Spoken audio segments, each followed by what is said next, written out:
Donc, benvenuto a tutti, merci à tous d'être là. Deux mots juste pour remercier Claire-Cécile Montecatini, Andrea Vazzi dans l'ordre géographique et Jean-Yves Coppolani d'avoir accepté de répondre à votre sollicitation, c'est-à-dire que ce sont les syndicats étudiants relayés aussi par M. Mondoloni, VPE, qui ont bien voulu s'inscrire dans une conjoncture, celle de l'inscription de la Corse dans la Constitution, de problématiques nouvelles comme le statut de résident, etc., etc. Donc nous aurons trois interventions filées qui vont être présentées par le professeur Coppolani. Et bon, j'espère qu'elles satisferont la curiosité des étudiants et qu'on pourra regarder aussi si la démarche dans le cadre du cycle de conférences du Centre culturel universitaire peut convenir à la réponse à des sollicitations de ce type. Voilà, merci à tous et je donne la parole à Jean-Yves Coppolani. Merci beaucoup. Bon, bienvenue à tous. Et donc initialement, nous avions prévu un ordre qui ne sera pas respecté à cause de certaines contraintes d'André Faz. Donc initialement, je devais parler en premier en évoquant surtout un aspect historique, enfin du moins je partais surtout d'aspect historique avec deux exemples. Et puis ensuite, je passais la parole, puisque je parlais particulièrement du statut de résident, donc à Claire-Cécile Montecatini, qui, après avoir été étudiante à l'Università di Corsi, est maintenant à Nancy, où elle fait dans le cadre d'une équipe connue, donc une thèse sur le statut de résident. Et comme le disait le grand juriste Gèze, c'est souvent le doctorant qui est le plus compétent sur un sujet, hein, souvent même plus compétent que son jury. Donc, il était bon qu'on ait quelqu'un qui travaille sur cette question, qui vienne apporter donc son expertise. Donc là, je vais tout de suite passer la parole à André Faz, qui va nous parler plutôt du statut d'autonomie, statut des îles. Ensuite, je parlerai à mon tour donc sur les questions que j'ai évoquées, questions, disons, historiques, montrer que ce problème de statut de résidence s'inscrit dans le temps long, hein, s'inscrit dans une histoire longue. Et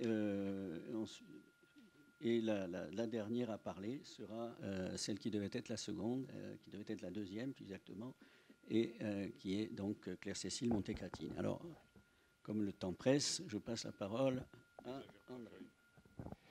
Merci Jean-Yves, merci à tous d'être ici. Je m'excuse auprès de vous aussi de devoir vous laisser un peu précipitamment. J'essaierai de donner un cadre général de l'insularité, du rapport entre insularité et particularisme institutionnel. Et puis je vous laisserai, si vous le souhaitez, me poser quelques questions, échanger un petit peu avant de passer le micro. Je voulais vous dire d'abord que classiquement, l'insularité s'est présentée comme le lieu privilégié de l'exceptionnel, de l'exception. On veut dire, dans toute la littérature, on retrouve ça, depuis Homère jusqu'à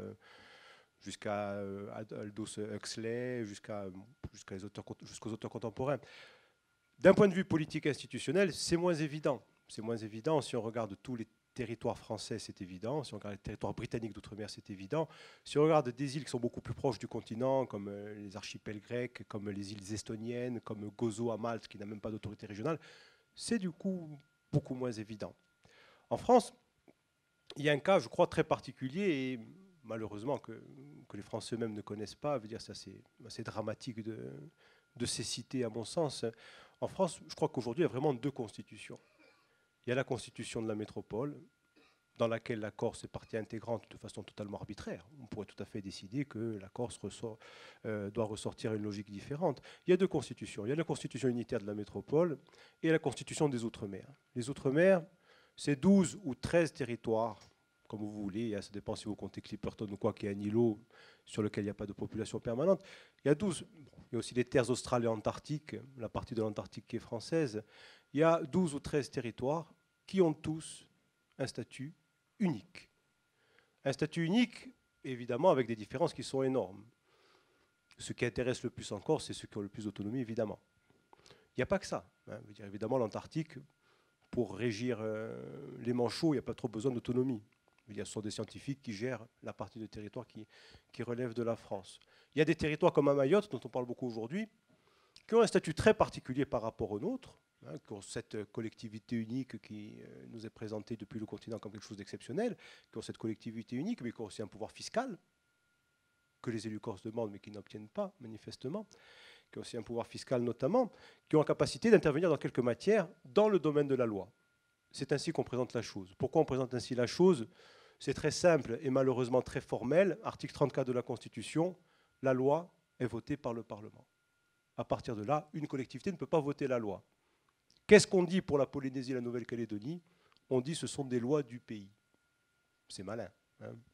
C'est malin, c'est formel, c'est peut-être un peu bébête, hein, mais c'est comme ça. Je veux dire, ce n'est pas le problème. L'essentiel, c'est la dimension matérielle, pas la dimension formelle. La dimension matérielle, ça veut dire que la Polynésie, la Nouvelle-Calédonie, même Saint-Barthélemy, c'est un îlot. Combien c'est? 10 000 habitants, Jean-Yves? 15 000 hein. C'est un îlot. C'est vraiment un îlot, ça n'a rien à voir avec la Corse. Saint-Barthélemy a son code de l'environnement. Hein.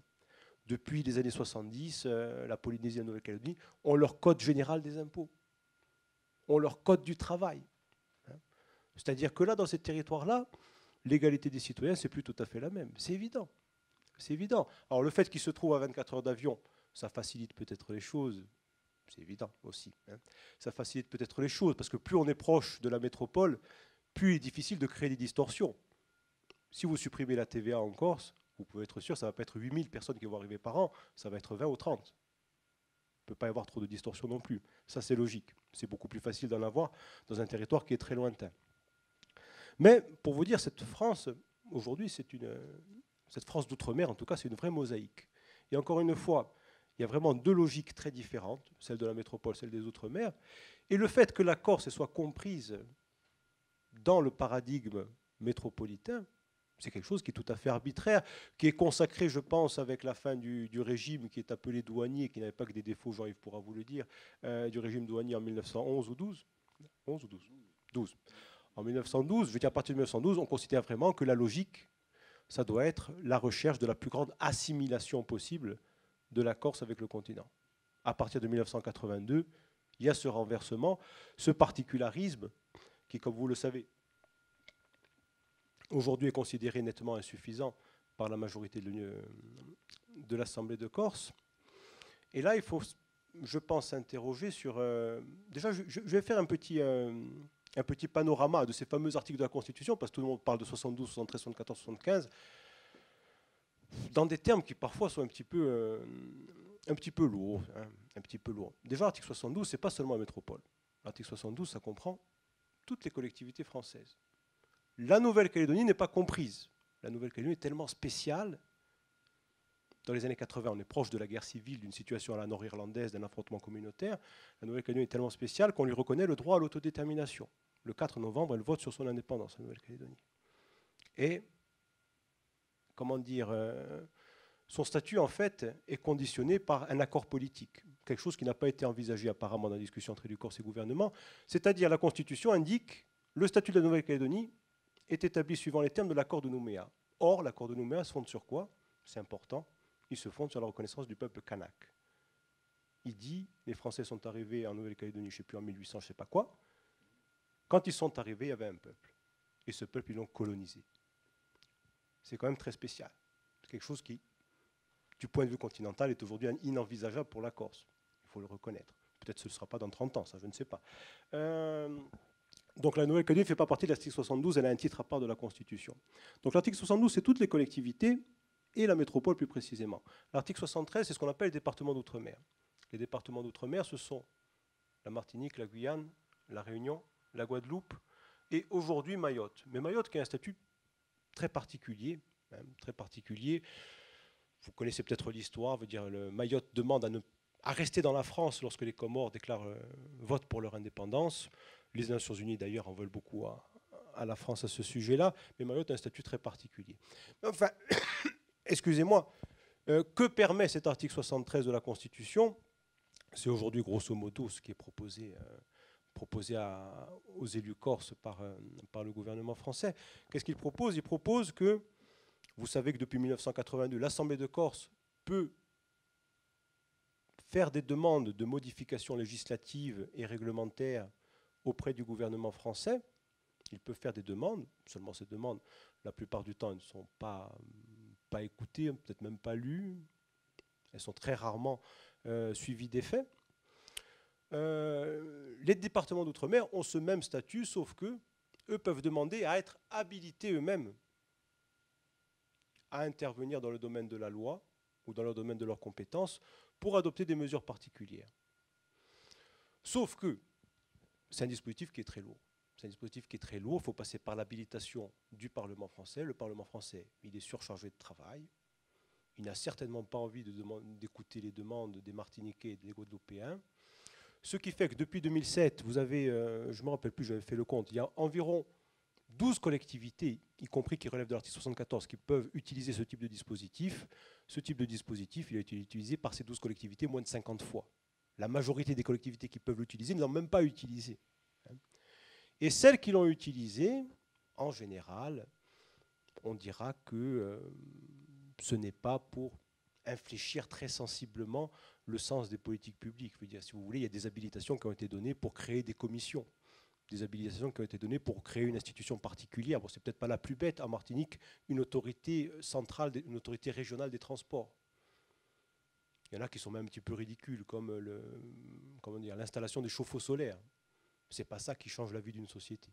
C'est pas ça qui change la vie d'un peuple. Évidemment pas. Donc cet article 73, il vous permet cela. Il vous permet de demander à être habilité à adapter la loi nationale. C'est quelque chose, si ça fonctionne, pourquoi pas? Je veux dire, jusqu'à aujourd'hui, depuis 2007, la loi organique a été votée en 2007 pour la mise en œuvre pratique du dispositif, c'est beaucoup moins intéressant. Je veux dire, évidemment, le risque, c'est qu'aujourd'hui, ce dispositif soit octroyé, concédé à la Corse et qu'en fait, il n'ait aucun effet.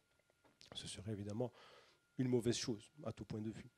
Et enfin, cet article 74, il comprend des collectivités très différentes. Il comprend des collectivités très différentes. Wallis et Futuna, par exemple, les rois coutumiers dans la République française ont toujours une place institutionnelle très importante, même si le statut ne les appelle pas rois. Et d'un autre côté, vous avez la Polynésie, qui est le statut qui nous intéresse le plus en Corse probablement, où non seulement on adopte des lois du pays qui s'appliquent à la place de la loi nationale, c'est-à-dire la loi nationale est, on dit, les juristes nous disons, subrogée. La loi nationale est subrogée par la loi du pays. La loi nationale, en général, ne s'applique même pas s'il n'y a pas une mention expresse qui dit la loi s'applique à la Polynésie, en général. C'est ce qu'on appelle la spécialité législative. Et surtout, peut-être surtout, ces lois du pays, elles peuvent protéger la population résidente. Je dis bien résidente. Je dis bien résidente, et on va essayer de faire une petite partition entre ce qui peut être demandé par l'Assemblée de Corse, enfin du moins par la majorité nationaliste, et ce qui existe déjà en France. Elles peuvent protéger la population résidente en matière d'accès à l'emploi, en matière d'établissement économique et en matière de protection du patrimoine foncier. Alors la protection... Excusez-moi. La sortie de grippe est un peu compliquée. La protection du patrimoine foncier, c'est très loin, truc Jean-Yves et Madame Montecatini en parlant tout à l'heure, c'est très loin du statut de résident qui est proposé par les élus corses. Très très loin. Protection du patrimoine foncier, en fait, le dispositif, c'est uniquement un dispositif de préemption. C'est-à-dire que si vous êtes arrivé il y a 1 an de métropole, de Paris, vous avez acheté un terrain en Polynésie et vous partez, vous dites c'est des fous, c'est des barbares, je m'en vais, mais je retourne chez moi, votre terrain peut être préempté par l'Assemblée territoriale. Si vous êtes résident, ce n'est pas le cas. Si vous êtes résident, vous rentrez dans le cadre normal du marché, vous vendez à qui vous voulez. C'est uniquement ça. C'est uniquement ça. Ce que a été défini ici comme un statut de résident est très éloigné de ce qui existe aujourd'hui dans la République française, malgré sa diversité dont je vous parlais. Très éloigné. Le statut de la langue, la France reste une exception à ce sujet, veut dire un attachement indéfectible au monolinguisme d'État. La Polynésie, la Nouvelle-Calédonie, malgré toute l'autonomie qui est la leur, malgré toute l'autonomie qui est à leur, malgré le fait qu'elles aient leur code du travail, leur code de l'environnement, leur code général des impôts, n'ont pas un statut de la langue qui est supérieur à celui de la langue corse. L'attachement des Français à la langue française, c'est quelque chose qui est assez inouï. C'est vrai que le français a été la langue de toute l'Europe à un certain moment, la langue de toutes les cours d'Europe à un certain moment, mais il y a un attachement symbolique qui est un peu dingue. Qui est un peu dingue, on peut dire ça. Et autre sujet, enfin le dernier, le pouvoir législatif, en revanche, là, c'est beaucoup plus intéressant ce qui existe dans ces territoires-là, notamment la Polynésie, son statut se fonde sur le principe de ce qu'on appelle la compétence résiduelle régionale, c'est-à-dire quoi? C'est-à-dire son statut définit peut-être une vingtaine d'items qui relèvent des compétences de l'État. Tout le reste, ça revient à la Polynésie. Tout le reste revient à la Polynésie, y compris la fiscalité, y compris le droit du travail. Et alors, ça a été très long pour faire adopter des lois du pays protégeant l'emploi local. Ça a été très long. Aujourd'hui, c'est plus avancé en Nouvelle-Calédonie qu'en Polynésie, mais c'est tout de même particulièrement intéressant. C'est-à-dire que, évidemment, c'est proportionné. Dans un secteur qui a beaucoup de mal à recruter, la protection de l'emploi local, elle va être moins importante que dans un secteur qui recrute très facilement. Mais dans les secteurs qui recrutent très facilement, on peut dire 90%, 95% des emplois sont réservés, un concours réservé aux locaux, aux résidents. Alors la grande différence, c'est qu'en Polynésie, le résident n'inclut pas ceux qui habitent en métropole. Vous ne pouvez plus bénéficier du statut de résident si vous habitez à Paris, si vous travaillez à Paris, si vous êtes polynésien. En revanche, c'est aussi une des dimensions les plus impressionnantes de l'exception néo-calédonienne. La Nouvelle-Calédonie se fonde sur une citoyenneté. La citoyenneté de la Nouvelle-Calédonie, c'est-à-dire que vous pouvez garder avec vous, même si vous partez travailler à Paris, vous pouvez rentrer chez vous, vous êtes toujours citoyen néo-calédonien et vous bénéficiez des droits particuliers qui y sont associés. Voilà. Donc autant d'exemples qui montrent à quel point des demandes qui sont formulées aujourd'hui par l'Assemblée de Corse sont parfaitement présentes dans le cadre de la République française, sauf qu'il faut un basculement de perspective qui est très dur à opérer, c'est-à-dire changer la perspective de la Corse, partie intégrante à part entière du territoire métropolitain, à la Corse, partie d'une logique de différenciation qui est celle des Outre-mer. Voilà, je vous remercie.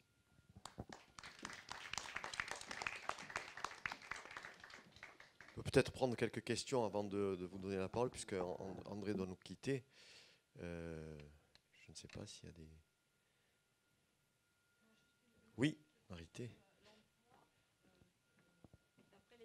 D'après les dernières statistiques, il y a 23 000 chômeurs en Corse et il y a plus de 5 000 emplois qui ne sont pas pourvus.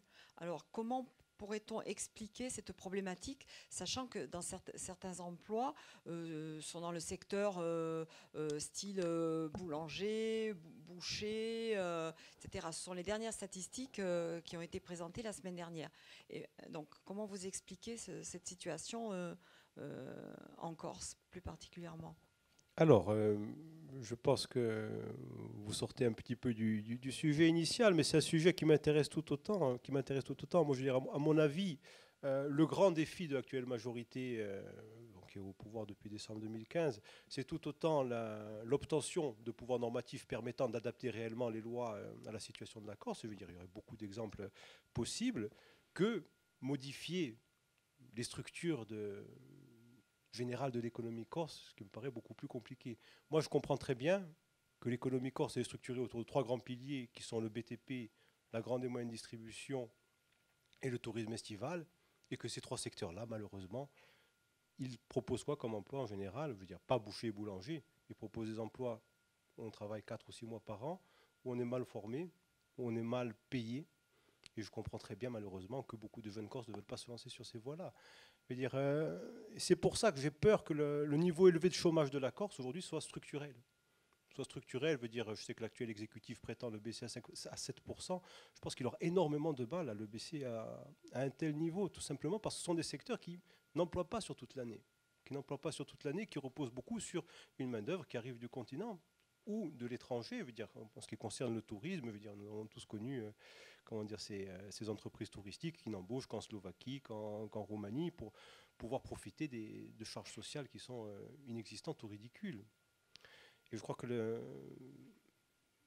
le plus grand drame aujourd'hui de la Corse, pour moi, c'est celui-là, très sincèrement. Oui. Avec le micro, comme ça, on peut enregistrer. Monsieur Mondologne. Oui, alors, juste demander, vous avez parlé du fait qu'un citoyen calédonien, s'il part sur le continent, autre part qu'il revient, est toujours citoyen. Mais comment ils ont décrété qu'un citoyen calédonien était citoyen calédonien? Voilà. Alors là, c'est très compliqué, je dirais. C'est très compliqué et c'est décisif pour le référendum d'autodétermination, puisque seuls peuvent voter ceux qui ont la citoyenneté néo-calédonienne. Alors, si je me rappelle bien, le corps électoral calédonien, donc ceux qui ont la citoyenneté, c'est ceux qui avaient 10 ans de résidence en 1998, quand on a signé l'accord. Tu me contrôles, hein? Tu me contrôles, et ceux qui sont vraiment d'ascendance kanak. Voilà. Donc ça veut dire qu'il y a une dimension. Oui, ceux qui sont d'ascendance kanak, ceux qui sont kanak ou d'ascendance kanak. Donc il y a une dimension qu'on peut dire ethnique, sans aucun souci. Sauf que celle-là ne semble pas trop gêner la République française. Voilà. Moi, j'aimerais savoir, juste là, on a vu que la Corse allait avoir son article spécifique. Pas sûr. On n'y est pas encore. On n'est pas sûr, oui. Si Macron préfère faire passer autre chose devant le Sénat, il risque d'acquérir la Corse. Ce sera peut-être pas plus mal, hein. Ce sera peut-être pas plus mal, vu que c'est un article qui ne satisfait personne. Hein.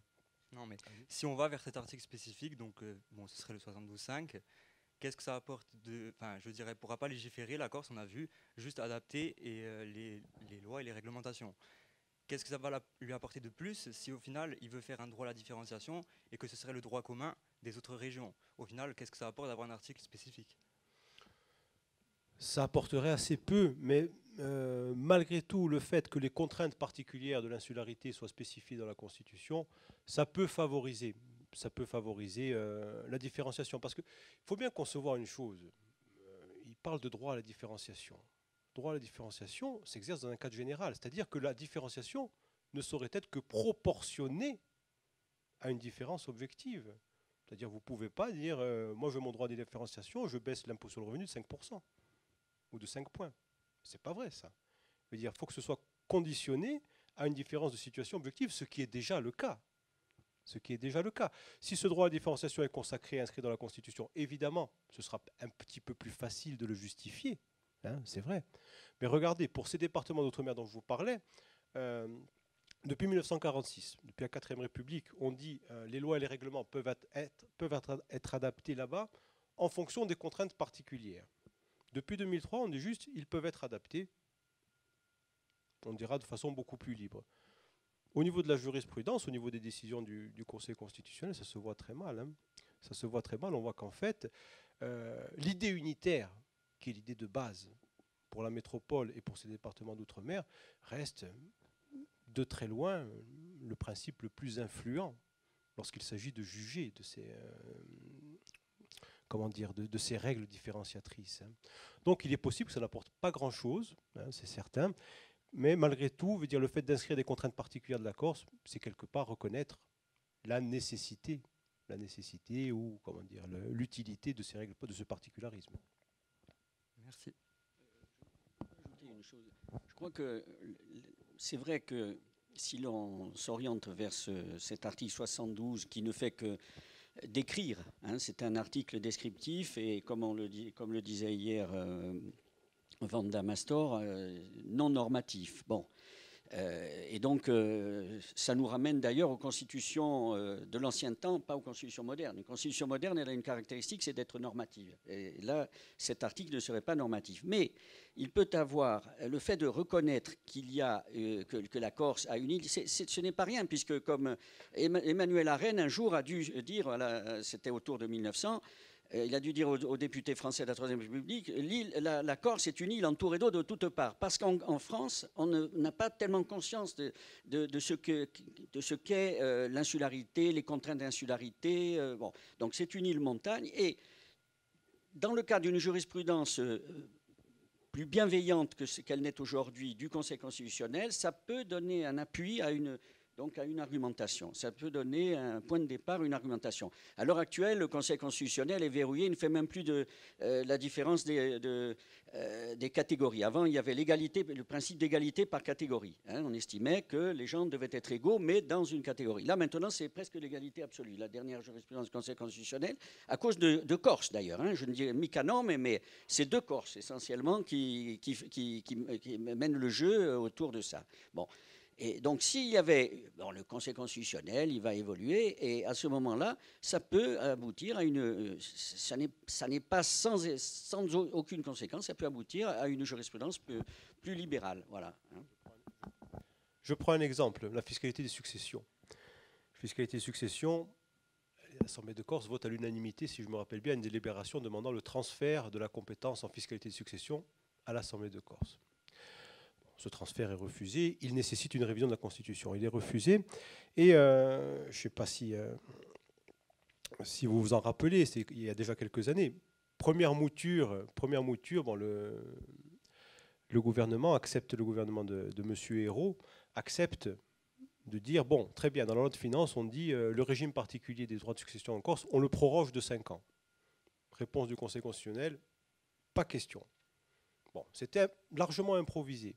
Pendant 1 an, il crée une commission avec des spécialistes corses, comme Louis Orsini, qui enseigne chez nous, qui travaille à la Chambre des comptes, avec des spécialistes corses, des hauts fonctionnaires du continent. Ils font un rapport qui est bien foutu. Franchement, ils font un bon rapport, qui établit parfaitement bien que la situation de la propriété en Corse est très particulière par rapport à celle du continent. Ils l'établissent parfaitement bien. En plus, qu'est-ce qu'ils font ? Ils décident d'un dispositif dégressif. C'est-à-dire, ils ne disent pas on va garder 100% d'exonération pendant 5 ans. Ils disent on va passer à 80, après à 60, après à 40, après à 20. On va faire ça progressivement. Là aussi, refusé. Niet. Je pense qu'une disposition spécifiant, affirmant le particularisme, au moins géographique de la Corse, pourrait aider à l'acceptation de ce type de disposition.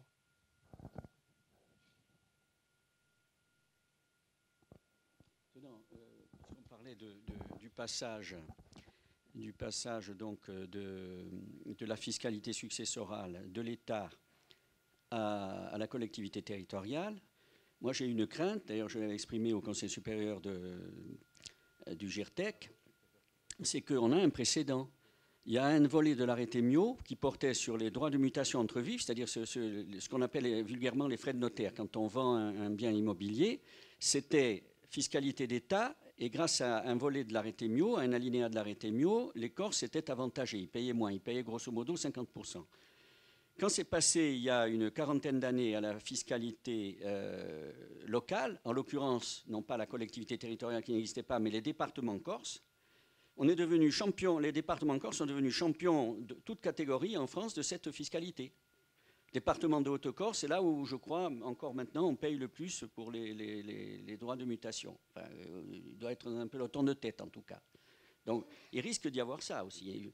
Et à l'heure actuelle, il y a un débat sur Internet concernant des départements d'outre-mer, puisque certains veulent passer de l'article 73 à l'article 74. Il y a beaucoup de gens qui sont contre l'article 74 parce qu'ils disent qu'une trop grande spécificité législative, ça peut aboutir à quelque chose de meilleur, mais ça peut aboutir à quelque chose de moins bien sur certains points.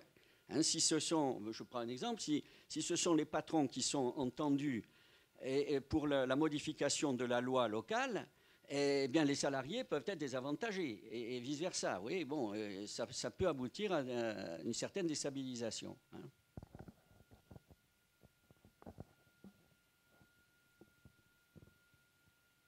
Je ne sais pas.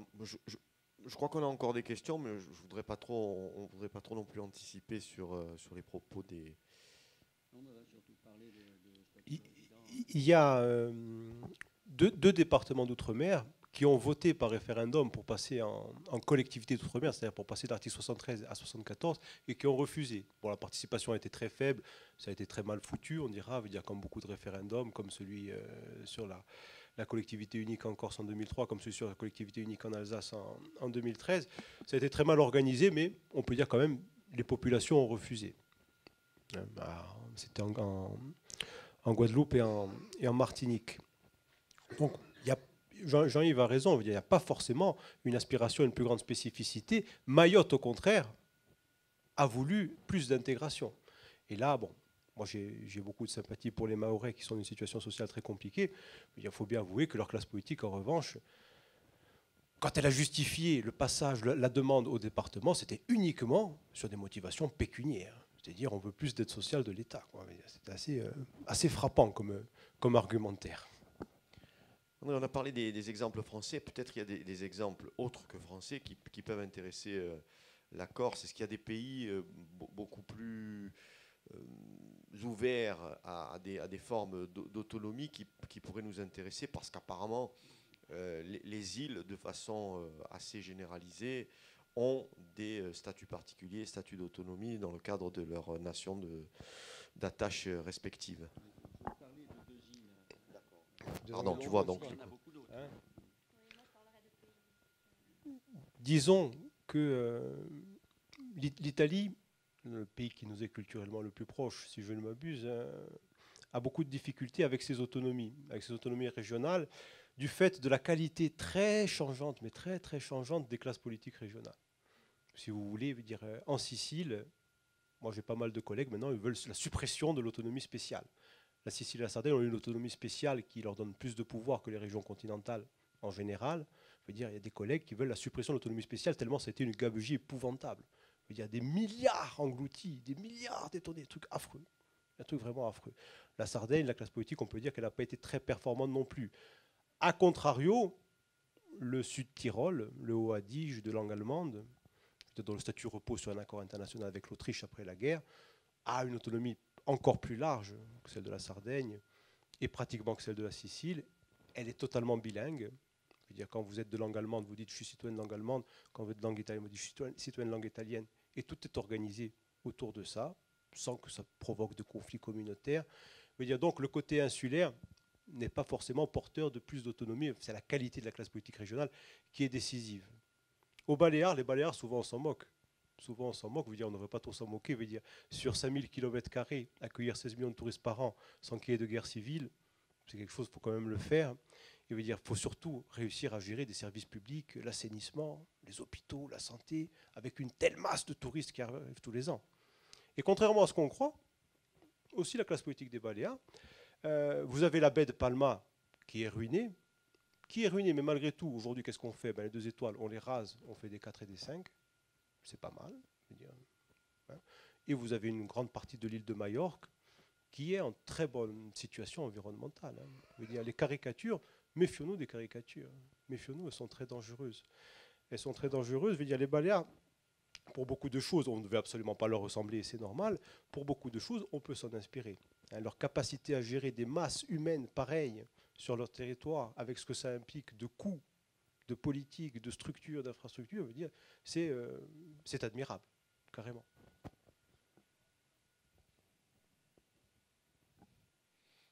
Bien, je crois. Est-ce qu'il y a encore une question pour André?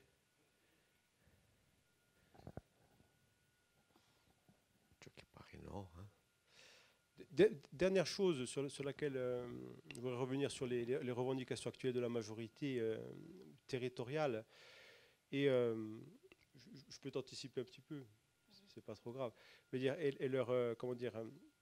La comparaison avec d'autres dispositifs existants dans l'Union européenne. Dans l'Union européenne, il y a des dispositifs qui se rapprochent d'une protection du statut de résident tel qu'il est proposé ici. Mais, à ma connaissance, il n'y a rien qui soit exactement pareil. Par exemple, aux îles Hollande finlandaises, il y a un statut de résident, c'est-à-dire qui conditionne le droit de vote, qui conditionne l'accès au travail, qui conditionne l'accès à la propriété foncière. Si vous arrivez de France, de Suède ou d'Espagne, vous pouvez acquérir un bien immobilier. Donc c'est quand même beaucoup moins restrictif que ce qui est proposé aujourd'hui par la majorité territoriale.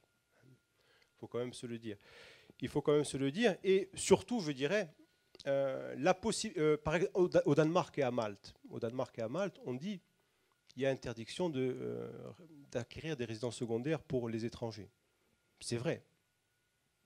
Mais si vous venez travailler au Danemark ou à Malte, vous pouvez acquérir votre résidence principale.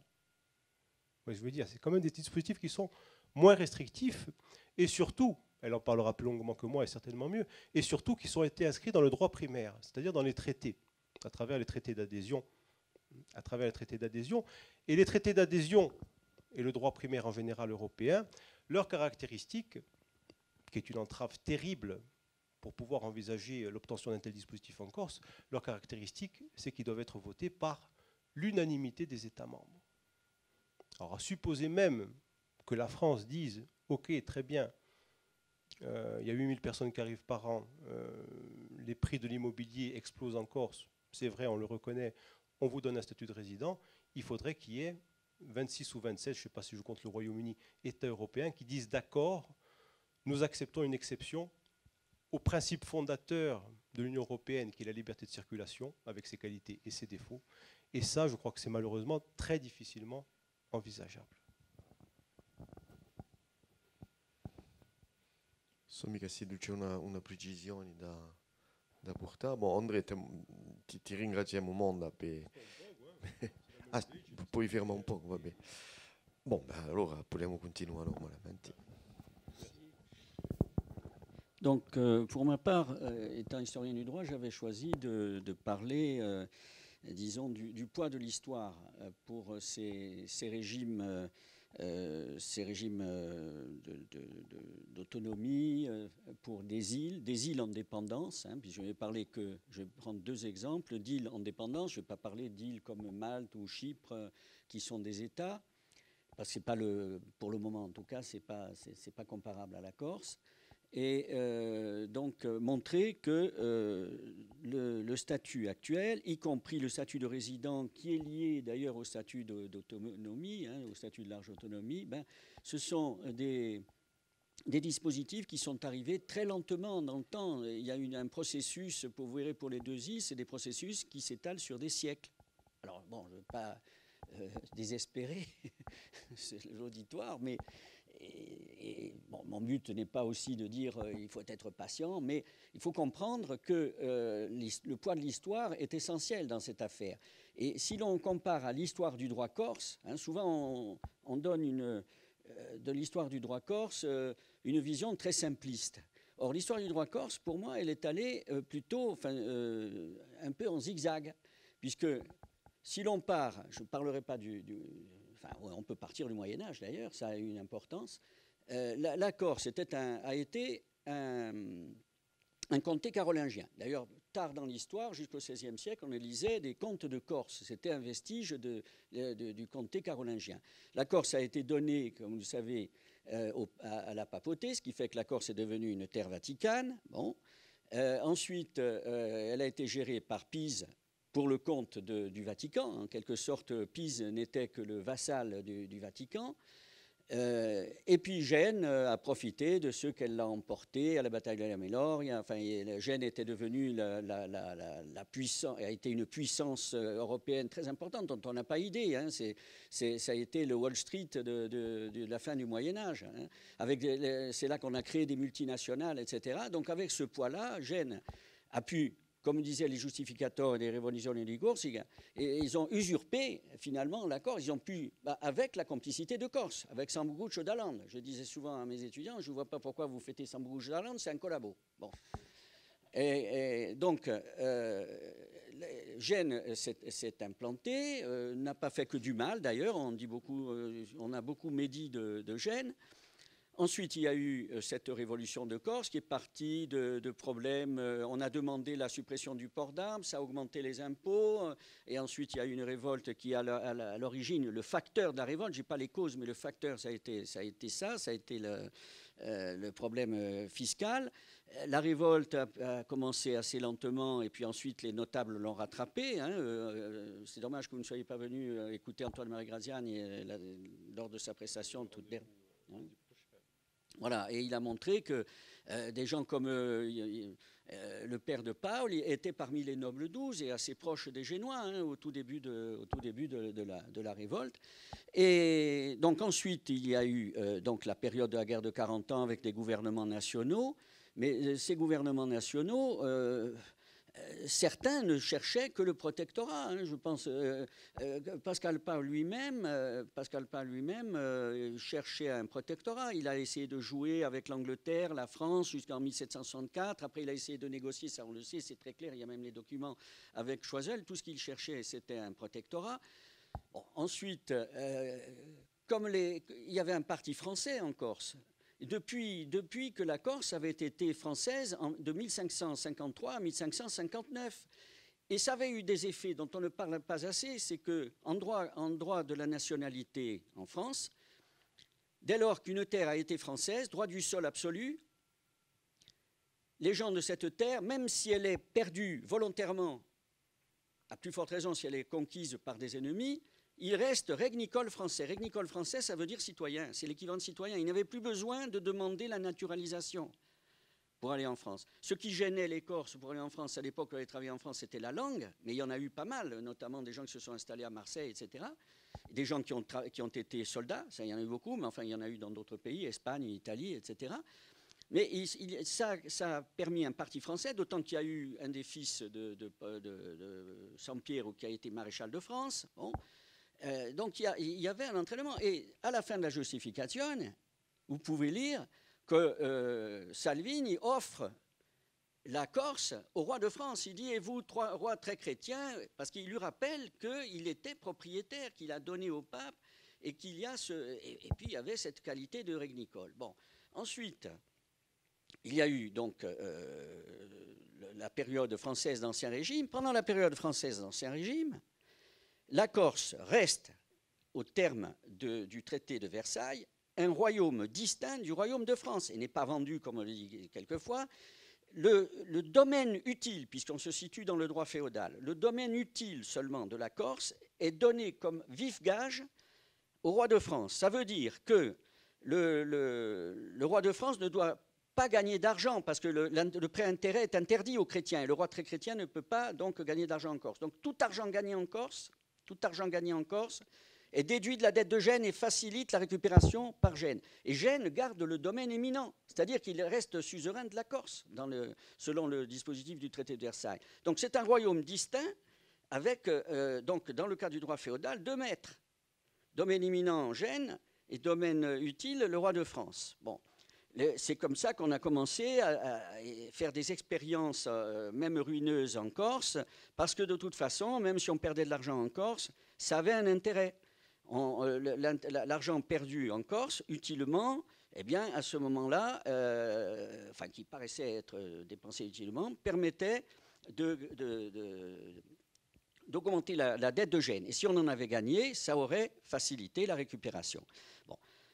Dans les premiers budgets de la France, publié par Necker à la veille de la Révolution, on montre bien que la Corse, elle coûte 800 000 francs or et elle ne rapporte que 600 000 francs or. Et quand on compare les impôts, quoi qu'en disent certains, avec l'impôt payé en nature, hein, il est certain que la Corse payait moins. Bon, moins que beaucoup de régions continentales. Mais surtout, ce royaume distinct, il avait la spécialité législative, c'est-à-dire ce qu'ont les territoires d'article 74 de la Constitution aujourd'hui. On avait la spécialité législative. Et ça a permis d'avoir des lois spéciales. Et la matérialisation de la spécialité législative, c'est le Code corse. Le Code corse, qui est un recueil de tous les textes applicables à la Corse entre 1768 et 1790, et qui a été prolongé ensuite par Pascal Paul lorsqu'il était président du Conseil général de la Corse. C'est la collection de lois et décrets pour faire suite au Code corse. Donc on avait la spécialité législative. Et pourquoi on ne l'a plus? Parce qu'on a demandé à ne plus l'avoir. Les 3 députés corses à la constituante, qui n'étaient d'accord sur rien, là ils ont été d'accord pour demander, et d'ailleurs la population allait dans ce sens, a demandé qu'il n'y ait plus la spécialité législative. Pourquoi?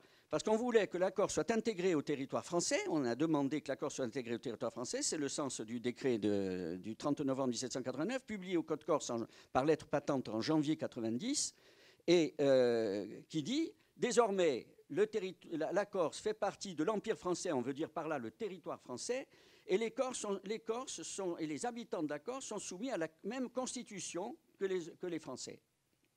Que les autres Français, que les autres Français, parce qu'ils étaient déjà Français, parce qu'ils étaient régnicoles.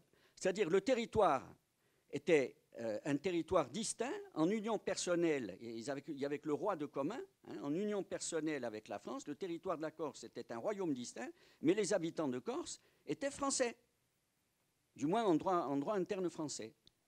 Bon, ensuite, il y a eu l'épisode où Pascal Paul a été président du Conseil général, avec beaucoup de décentralisation, une décentralisation immense qu'on n'a jamais eue depuis en France. Il avait pratiquement tous les pouvoirs, et en plus, il était général de la division de la Corse, il était à la tête de la police, puisqu'il était à la tête de la garde nationale, qui jouait le rôle des CRS aujourd'hui, et des gardes mobiles. Bon. Donc, il y avait les douanes qui lui échappaient. Son vice-président, en l'absence de Pascal Paul, le vice-président Felch du Conseil général, décide de réorganiser la douane et crée des douanes corses, illégales. On demande que ce soit... à bientôt. On demande que ce soit entériné par l'Assemblée nationale, mais à l'époque, les assemblées révolutionnaires, que ce soit l'Assemblée nationale, la constituante ou la législative, ils avaient autre chose à faire et ça n'a jamais été régularisé, d'autant que le député lyonnais, spécialiste des douanes, un soyeux, Goudard, qui devait s'occuper de ça, il s'en est occupé mollement, et il est mort, pas tout de suite d'ailleurs, il est mort noyé dans la Seine, une crue de la Seine. Bon. Voilà le système. Et le régime douanier dont on parle tellement, il part de là. Pascal Paoli, l'administration de Pascal Paoli a maintenu les douanes entre la Corse et le continent illégalement. Pourquoi? Parce que les Corses ne payaient pas assez d'impôts, ils étaient pauvres, ils étaient réticents à l'impôt, il avait toujours été. Les douanes sont un moyen de remplacer l'impôt. Et on a maintenu les douanes de l'Ancien Régime comme ça. Lorsqu'il y a eu le royaume anglo-corse, on a voté une loi douanière, qui à mon sens était stupide. On mettait à parité la Corse et l'Angleterre alors que ce n'étaient pas du tout les mêmes économies. Ensuite, on revient au système qu'avait mis en place Pascal Paul en pensant qu'il était légal. Et c'est Miot qui s'aperçoit en 1801 qu'il n'avait aucun fondement légal. Il fait un arrêté sur les douanes, mais qui n'a duré qu'un an, qui était intelligent, même trop. Il voulait que les Corses fassent des mathématiques, il avait enlevé des droits de douane sur les livres de mathématiques, etc. Enfin, c'est un peu curieux, mais c'était manifestement pour moderniser l'économie, moderniser la production, etc. Mais qui gardait des droits de douane entre la Corse et le continent. Pourquoi? Parce que l'essentiel du commerce se faisait avec la France, puisqu'on avait favorisé le commerce sous pavillon français pendant les 20 années de l'Ancien Régime. Et donc, si on ne mettait que le commerce avec l'étranger, c'est-à-dire avec la Toscane, avec la Ligurie, ou avec le royaume de Naples et la Sardaigne, ça ne suffisait pas. Bon. Les gens avaient même changé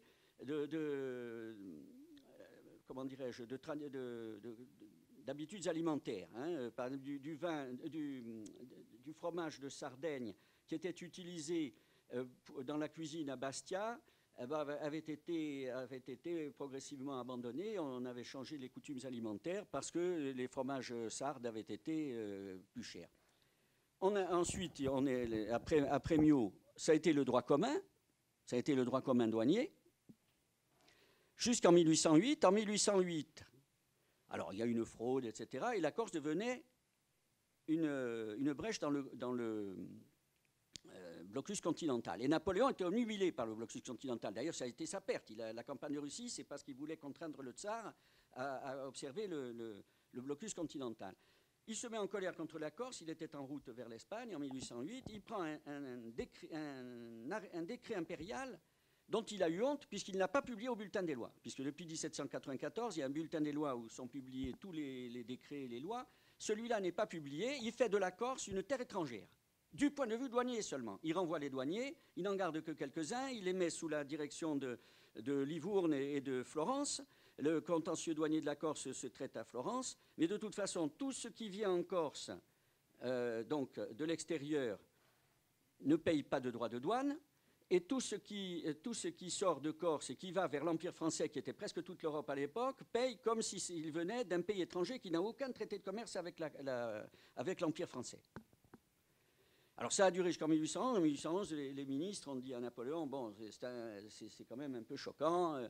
Et à l'époque où on a réuni les deux départements du Golo-Liamone et on en a fait le département de la Corse, à ce moment-là, Napoléon s'est fendu par décret, et par décret d'ailleurs on peut discuter de la validité de la chose du point de vue juridique, mais enfin en matière douanière, même encore aujourd'hui, on commence par la voie réglementaire pour ne pas que les trafiquants s'organisent et ensuite on entérine par une loi. Mais enfin lui il a tout fait par décret, dans le décret impérial qui réunit donc le Golo-Liamone, qui supprime la sous-préfecture de Sartène, le tribunal de Sartène, etc. Pas de Sartène, de Vico, sous-préfecture de Vico et la sous-préfecture pour faire des économies, il supprime les impôts indirects qui coûtaient plus cher à percevoir qu'ils ne rapportaient, et il crée un régime douanier qui est une pâle copie de celui de Mio, mais où il fait de la Corse un territoire qui devait produire uniquement des matières premières non ouvrées. C'est-à-dire, par exemple, chez Mio favorisait l'exportation par la Corse de cuir. Napoléon n'accepte en franchise vers le continent que des peaux séchées, de simples peaux, une fois qu'on a pelé l'animal, la peau séchée, mais pas ouvrée. Ce qui est une caractéristique plutôt coloniale, d'un régime douanier colonial. Donc, ensuite, en 1816, le roi Louis XVIII dit « Votre compatriote vous a maltraité, mais moi, je vous donne le régime douanier que vous voulez. Si vous choisissez le droit commun, vous aurez le droit commun. Si vous choisissez un autre régime, on fera ce que vous voulez. » On demande au Conseil général, qui était composé de notables, ils ne savent pas quoi répondre, ils demandent aux 6 plus gros commerçants bastiais. C'est comme si aujourd'hui, on demandait à ceux qui font de la grande distribution. Ouais. Bon, ce n'était pas de la grande distribution comme aujourd'hui, mais c'était des grossistes, etc. Bon, eux, ils ont voulu faire de la distribution, que l'on apporte des marchandises en franchise du continent et que certaines productions corses soient protégées à condition d'avoir un certificat d'origine. Et le système a été parachevé avec une nomenclature, c'était une liste des produits corses, il fallait apporter un certificat d'origine par les maires, payer par acquis à caution. Comme c'était un régime douanier spécial, il fallait que ça passe par certains ports. Il y avait 5 ports en Méditerranée, et puis sous la monarchie de Juillet, Sébastien, il fera ajouter Saint-Valery-en-Caux parce qu'il y avait un château à côté. Bon. Et le système n'a pas été bien entretenu parce qu'il fallait entretenir la nomenclature. Alors sur la nomenclature, on mettait ce que les gens demandaient, mais s'ils ne demandaient pas, on ne mettait pas. Alors on a oublié le Lange, on a oublié le Figadé, on a oublié je dis au hasard, c'est une liste à la Prévert, la nomenclature. On a oublié le gibier, etc. Mais on n'a pas, par exemple, on n'a pas oublié les racines d'asphodèle. Vous voyez ? Parce que quelqu'un a demandé. Donc ce système, il avait de bons côtés, contrairement à ce qu'on dit. Il avait un mauvais côté, mais parce qu'il n'a pas la liste des produits corses n'a pas été, qui pouvaient aller sur le continent en franchise de droit, n'a pas été bien tenue. Et ça, c'est en grande partie les Corses qui sont coupables, mais aussi les autorités. Et il y avait un volet qu'avait ajouté l'État en disant, bon, la Corse, 1000 km de côte, on ne peut pas mettre une escadre, on ne peut pas mettre 1200 douaniers alors qu'il n'y en a que 200. De toute façon, les douaniers mourront parce qu'il y a la malaria sur les côtes. Donc, on fait la part du feu et on fait une zone franche sans le nom. C'est-à-dire que les marchandises qui pouvaient susciter de la fraude, on abaisse les droits de douane. Les Corses ont mis un temps fou pour s'apercevoir qu'ils disposaient d'une zone franche. Ce n'était qu'à la fin du XIXe siècle que certains ont fait des brûleries de café. C'est ce qui a donné la filière café jusqu'à nos jours. Pour le tabac, etc., et pour d'autres choses. Mais enfin, on ne peut pas dire qu'il est utilisé. Et ensuite, il y a eu une espèce de campagne contre le régime douanier, une campagne dans les journaux. On a pris l'affaire par le petit bout de la lorgnette.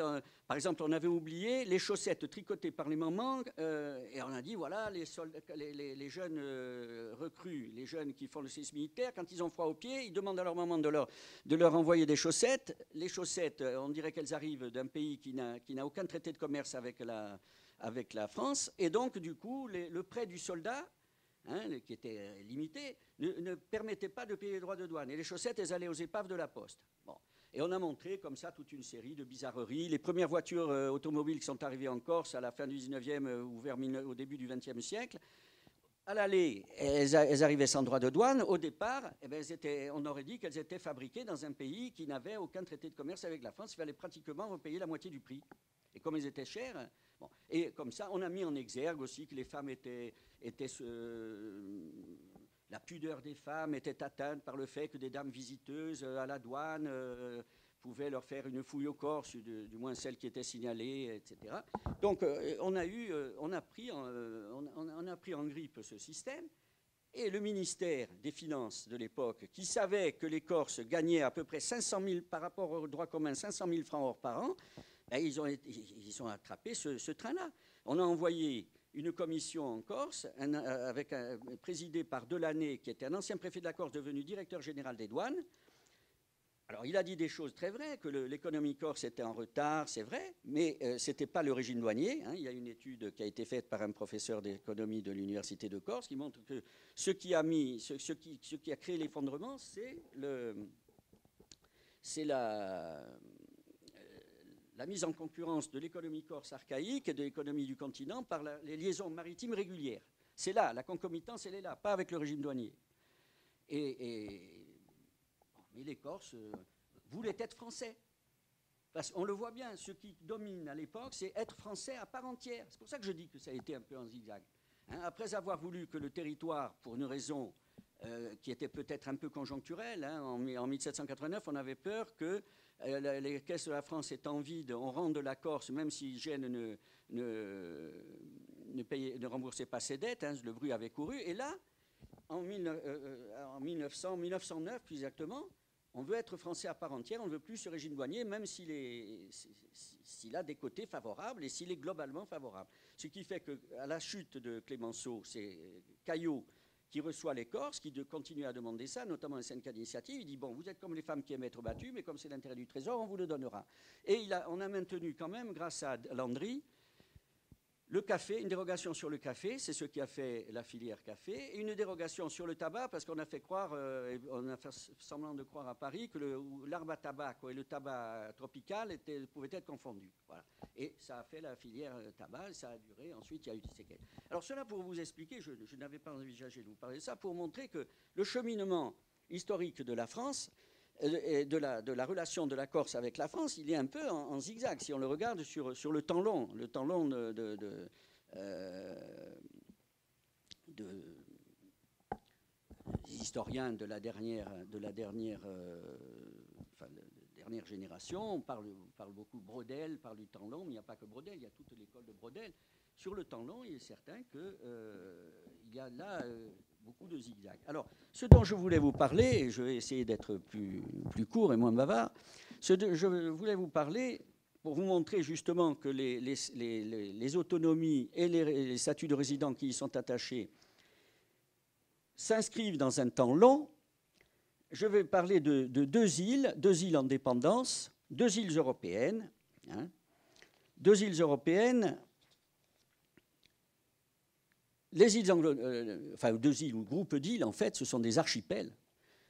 L'archipel des îles anglo-normandes, hein, qui comprend Jersey, Guernesey, Sark, Alderney, etc., bon, et qui sont très près de la Normandie, puisqu'elles sont anglo-normandes, c'est une partie de l'ancien duché de Normandie.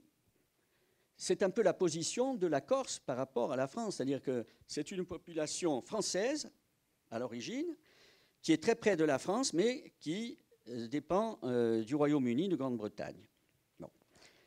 Et puis, je parlais des îles d'Åland, dont on parle souvent, dont on a fait un modèle pour la Corse. Et qui sont une île, ou plutôt un archipel de 6700 îlots, qui ne sont unis entre eux que l'hiver par les glaces, hein, et qui sont très peu peuplées. Les îles anglo-normandes, elles sont assez proches de la Corse. L'archipel fait un peu plus de la moitié de la population de la Corse. Åland, c'est différent. C'est la population de Bastia-ville. Hein, Bastia, 40 000 environ. Enfin, le nombre ne joue pas énormément. Alors, ces îles, je vais commencer donc par le long cheminement des îles anglo-normandes. Hein. J'avais publié, j'avais fait une intervention à un colloque en 1983 qui a été publiée en 1985 sur sur la Housing Law de Guernesey, donc sur le statut de résident à Guernesey, Et j'avais vu d'ailleurs à l'époque que ça suscitait pas mal de réticences, même parmi les Corses. Hein. On disait, quand on expliquait le système, oui, mais ça n'a pas que des avantages, etc. Preuve que pour que ça puisse être accepté, il faut que ça se fasse sur le temps long.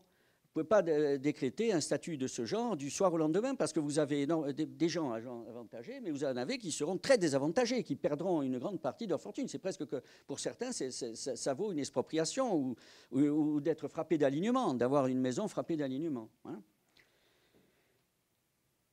Alors, en même temps, pas en même temps, quelques années après, en 1991, lorsque Joxe, le ministre Joxe, ministre intérieur, en prélude à la loi qui porte son nom et qui a donné un statut, qui a été une étape dans l'évolution du statut de la Corse, nous a payé un colloque. Il a payé un colloque à l'IDIM que je dirigeais, dont j'étais président, et j'avais envisagé de mettre les îles anglo-normandes.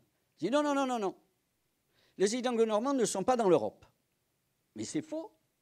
C'est faux. Les îles anglo-normandes, elles sont dans l'Europe, mais elles ont une dérogation extrêmement large. Alors c'était gênant, peut-être. Une dérogation extrêmement large. Il suffit, pour se convaincre qu'ils sont dans l'Europe, d'abord, le critère d'un pays qui est dans l'Europe, c'est le TEC, tarif extérieur commun.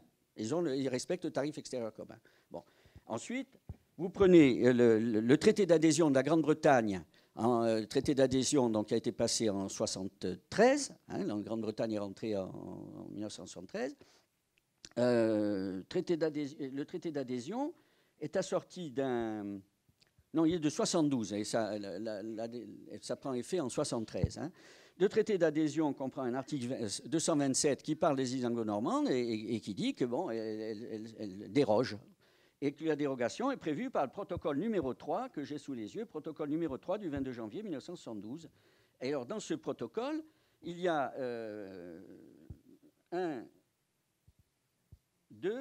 3 articles sur 6 qui expriment la dérogation. Mais le reste, c'est pour dire qu'ils respectent les règles européennes. Donc, ils sont bien dans l'Europe. Donc, ce n'est pas hors sujet que de parler des îles anglo-normandes.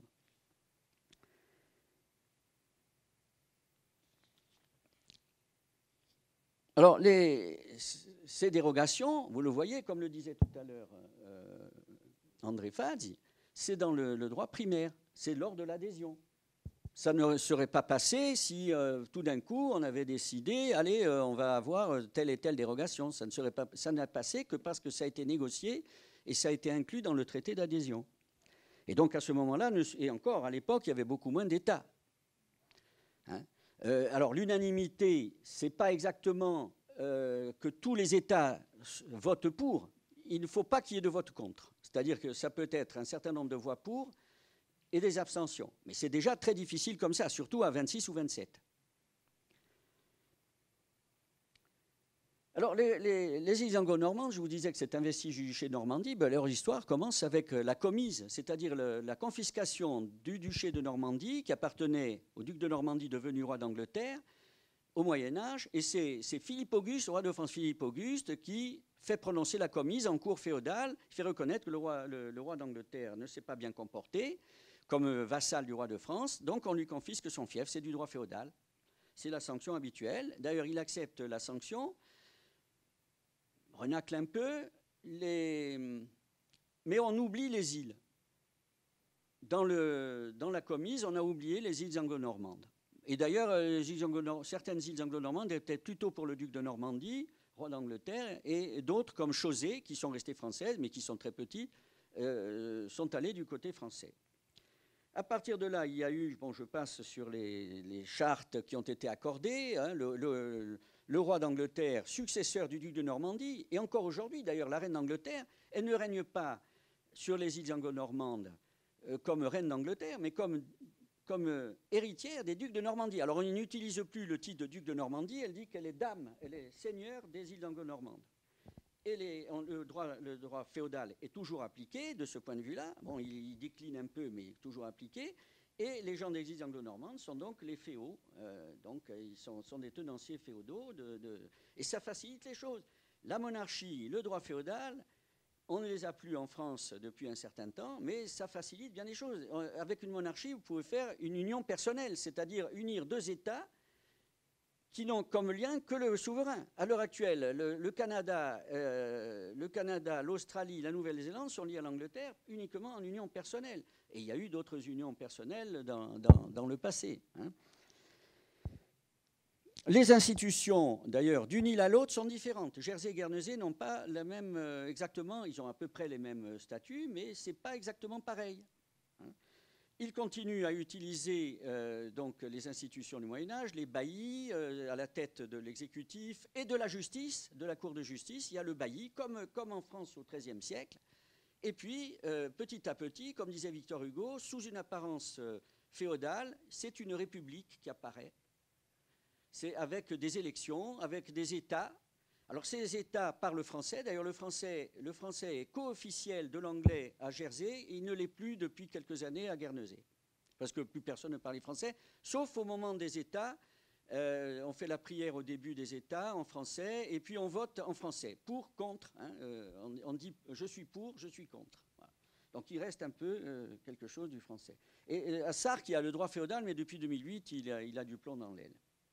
Droit féodal intégral, et du coup, à ce moment-là, avec le droit féodal, le statut de résident, il est très clair, c'est tout achat doit obtenir la laudatio du seigneur, c'est-à-dire l'autorisation du seigneur. Et à ce moment-là, on paye le treizain. Le treizain ne se paye plus depuis 2008, il y a une indemnité forfaitaire à la place. Les îles anglo-normandes ont une autonomie législative, une autonomie quasi complète dans à peu près tous les domaines, exception la défense, les affaires étrangères, mais ne reçoivent rien, ni de l'Europe, ni même de l'Angleterre. D'ailleurs, ils ont le plus haut niveau de vie d'Europe, pratiquement, ce qui est même supérieur à la Suisse. Et il n'y a qu'une indemnité qui est payée par la Royal Navy pour utiliser le port de Saint-Hélier à Jersey. On remarquera d'ailleurs, pour faire un parallèle avec la Corse, que le statut des îles anglo-normandes, c'est le statut qu'avait la Corse lors du royaume anglo-corse, mais en plus archaïque.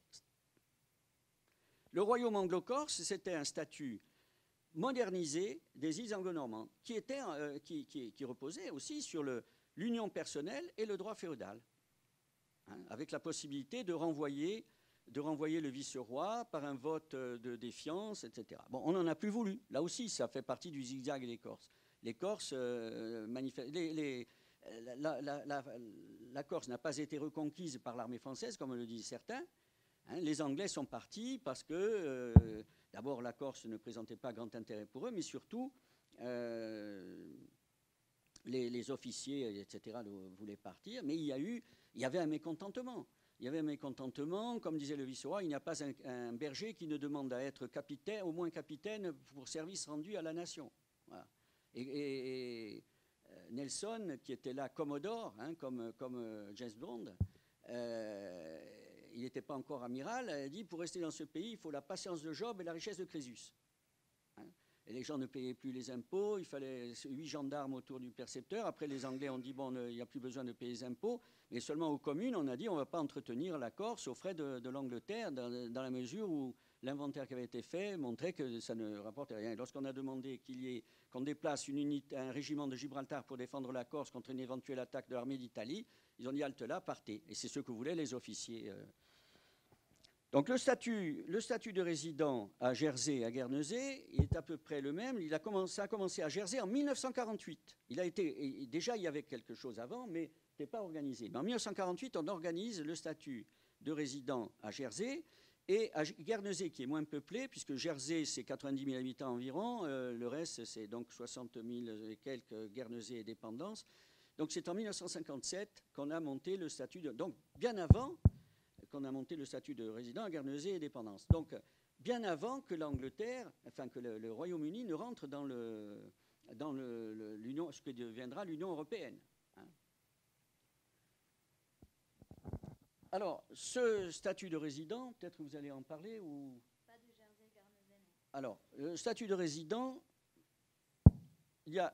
c'est vraiment le statut de résident le plus organisé. Hein, ne fût-ce que parce que on a accumulé toute une législation au fil des temps, il y a eu plusieurs lois, On a réglé tous les détails, etc. Au point que maintenant, pour l'expliquer, il faut 2 pages de quotidien. Vous prenez comme les quotidiens comme Corse Matin, il faut 2 pages avec tous les cas. On a réglé tous les cas. Parce qu'il y a les gens qui ont le statut de résident, les différentes conditions pour l'avoir, les conjoints, les divorcés qui se remarient, etc. etc. Bon, tout a été envisagé. Et dans ce système, vous avez le marché local. À Jersey, on appelle ça local market, marché local. À Guernesey, la même chose, un autre nom. Vous voyez, ils n'ont même pas les mêmes appellations. Ça s'appelle registered market. Il est vrai que ça s'est fait d'un peu de façon très légèrement différente. Ce marché local ou ce marché enregistré à Guernesey, c'est le marché des résidents, des insulaires, comme on dit. Ce qui est curieux pour des Anglais, parce qu'il y a des Anglais insulaires et des Anglais non insulaires. Hein, ils sont citoyens britanniques insulaires. Et puis, tout ce qui n'est pas dans le marché local ou marché enregistré, c'est l'open market, marché ouvert. Alors, le marché ouvert est très cher. C'est très cher, c'est fait exprès. On ne veut que de riches étrangers. Ça permet de maîtriser l'immigration. Les pauvres, non. Hein? Pour être bénéficiaire du marché local ou du marché enregistré, bon, eh ben, il faut soit être résident dans l'île, soit Jersey ou Guernesey, depuis un certain temps au moment de la loi, soit être fils, et après il y a toute une série de conditions. Les fils, si on est fils, mais il faut s'installer dans l'île avant le 20e anniversaire. Il ne faut pas sortir plus de 5 ans. Si on part plus de 5 ans, on perd la qualité de résident. Donc c'est un système assez compliqué, très élaboré. Hein. On peut devenir résident, par exemple, en achetant au marché libre, en étant riche, en achetant au marché libre, et les enfants qui hériteront seront à ce moment-là éligibles au marché local. Vous voyez ?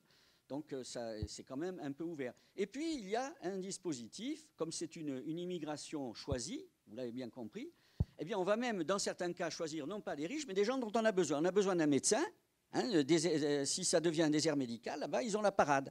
On dit aux médecins extérieurs, anglais ou autres, venez, vous devenez résident. Vous avez accès au marché local. Et vous avez accès aussi à tout le statut de Guernesey, au statut de Jersey et Guernesey. Parce que ce statut, grâce au pouvoir législatif local, la possibilité de faire des lois, eh bien, ils se sont fait un paradis fiscal, d'ailleurs, qui est un peu dans le collimateur de l'Europe aujourd'hui.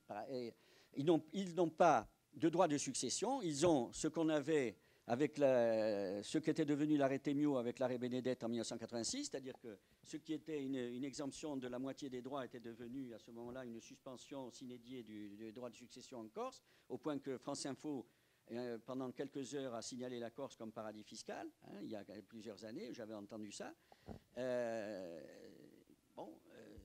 Ils n'ont pas de TVA, l'impôt sur le revenu est limité à 20%. Hein, c'est pas l'impôt sur le revenu qu'on connaît en France, etc. Il y a pas mal d'autres avantages. Donc, le statut de résident vous donne accès donc à toute une série d'avantages fiscaux et autres. Et vous pouvez aussi être à la tête de trust, vous êtes trustee, et vous recevez, il y a tout un système pour recevoir des entreprises étrangères aux îles, hein, et qui seront gérées localement par ces trusts qui sont formés de gens des îles. Hein, c'est un grand débouché pour ces gens. Alors, ce pouvoir législatif, il est quand même limité, parce que il y a le veto, comme dans le royaume anglo-corse, le veto, ou plus exactement l'agrément de la reine d'Angleterre. Les rois d'Angleterre, en tant que seigneurs des îles, gèrent ce pays. Donc les lois anglo-normandes vont non pas au gouvernement anglais, mais directement au conseil privé de la reine et elle entérine les lois locales par order in council, c'est-à-dire par décision du conseil privé. Hein? On voit bien que ce système n'a pu être possible que grâce à la monarchie et grâce au droit féodal, grâce à toute l'évolution historique dont je vous ai parlé. Bon, j'ai peut-être parlé beaucoup, mais là, Alain, vous en parlez. Un peu, mais vous pouvez en parler. Ah, si vous voulez. Là, j'en parlerai que pour montrer le cheminement d'Allende. Allende a une histoire moins longue. Enfin, le régime particulier de l'archipel d'Allende, c'est un régime particulier qui vient de moins loin dans l'histoire. Il vient de moins loin dans l'histoire, puisque Allende, c'est des îlots qui étaient peuplés de Suédois et qui sont à l'entrée du golfe de Bothnie. Le golfe de Bothnie, qui est dans la mer Baltique, c'est le golfe qui est entre la Finlande et la Suède. Or, au grand moment de la Suède possédait la Norvège, qui s'est libérée seulement au XXe siècle de la Suède, et elle possédait la Finlande. Donc, les îles au milieu, forcément, elles étaient suédoises, et les gens qui vivaient dessus, le peu de gens qui vivaient dessus, étaient des Suédois parlant suédois. Bon.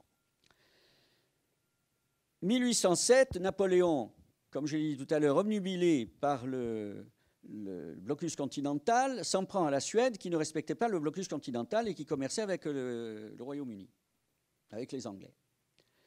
Il s'en prend à la Suède et il s'allie au tsar, Alexandre Ier. Il laisse le tsar à l'entrevue de Tilsit, la fameuse entrevue de Tilsit sur un radeau, qu'on montre souvent sur les tableaux. Il lui dit, faites ce que vous voulez à la Suède, si vous prenez la Suède, je vous donne ma bénédiction, si vous prenez la Suède ou n'importe quel territoire suédois. Le tsar s'empare de la Finlande, et d'ailleurs il ne cherchait même pas les îles d'Åland, ça ne l'intéressait pas, c'était des îlots glacés l'hiver. Et c'est Caulaincourt qui, de la part de l'empereur, dit non, prenez aussi les îles, parce que pour le blocus continental, les îles, c'est une brèche. C'est vrai que les îles sont toujours une brèche. C'est qu'à un moment donné, on ne voulait même pas que les îles, comme les îles bretonnes, etc., commercent, justement pour ne pas qu'elles soient une brèche en blocus continental. Donc il a pris ces îles. Bon. Mais il leur a donné, comme il savait que c'était des Suédois et pas des Finlandais, la Finlande, elle, a été érigée en grand-duché, c'était un grand-duc russe qui était à la tête. Enfin, le tsar, d'abord, a pris le titre de grand-duc, puis après, il l'a donné à ses enfants. Les îles étant peuplées de quelques Suédois, il leur a donné une certaine autonomie. Finalement, ils s'en fichaient. Donc, il leur a laissé une large autonomie, pourvu qu'ils ne se révoltent pas, etc. Bon. Là-dessus, 19e siècle, guerre de Crimée. La guerre de Crimée, qui était une guerre contre la Russie. C'est pour ça qu'aujourd'hui, je me suis toujours demandé pourquoi on faisait tellement de chichi avec Poutine quand il a pris la Crimée. C'est comme si on reprochait à la France d'avoir repris la Lorraine. Hein. Et même pire, parce que la Crimée a été russe très tôt. Guerre de Crimée, il n'y a pas eu que des batailles autour de la Crimée elle-même. Il y a eu des batailles autour de Kronstadt, donc près de Saint-Pétersbourg, la grande base navale russe. Hein. Et en 1854, il y a une énorme bataille, la bataille de Bomarsund. Bomarsund, c'est une forteresse qui avait été construite par un Français, d'ailleurs, un ingénieur français. Et c'est les flottes françaises et anglaises qui détruisent cette forteresse. Et à ce moment-là, on prend conscience, en France et en Angleterre, de l'importance des îles d'Åland. Et donc, au traité de Paris qui met fin à la guerre de Crimée en 1856, on dit que les îles d'Åland doivent être démilitarisées. Alors, ça a été plus ou moins respecté. En tout cas, le tsar n'a plus construit de fortifications. Mais en même temps, alors, pour faire accepter qu'elles étaient démilitarisées, on a maintenu l'autonomie des gens, l'autonomie des habitants. Bon. Ensuite, il y a eu la Première Guerre mondiale. Lors de la Première Guerre mondiale, vous le savez, la Russie est devenue un pays bolchevique, un pays dangereux pour le reste de l'Europe.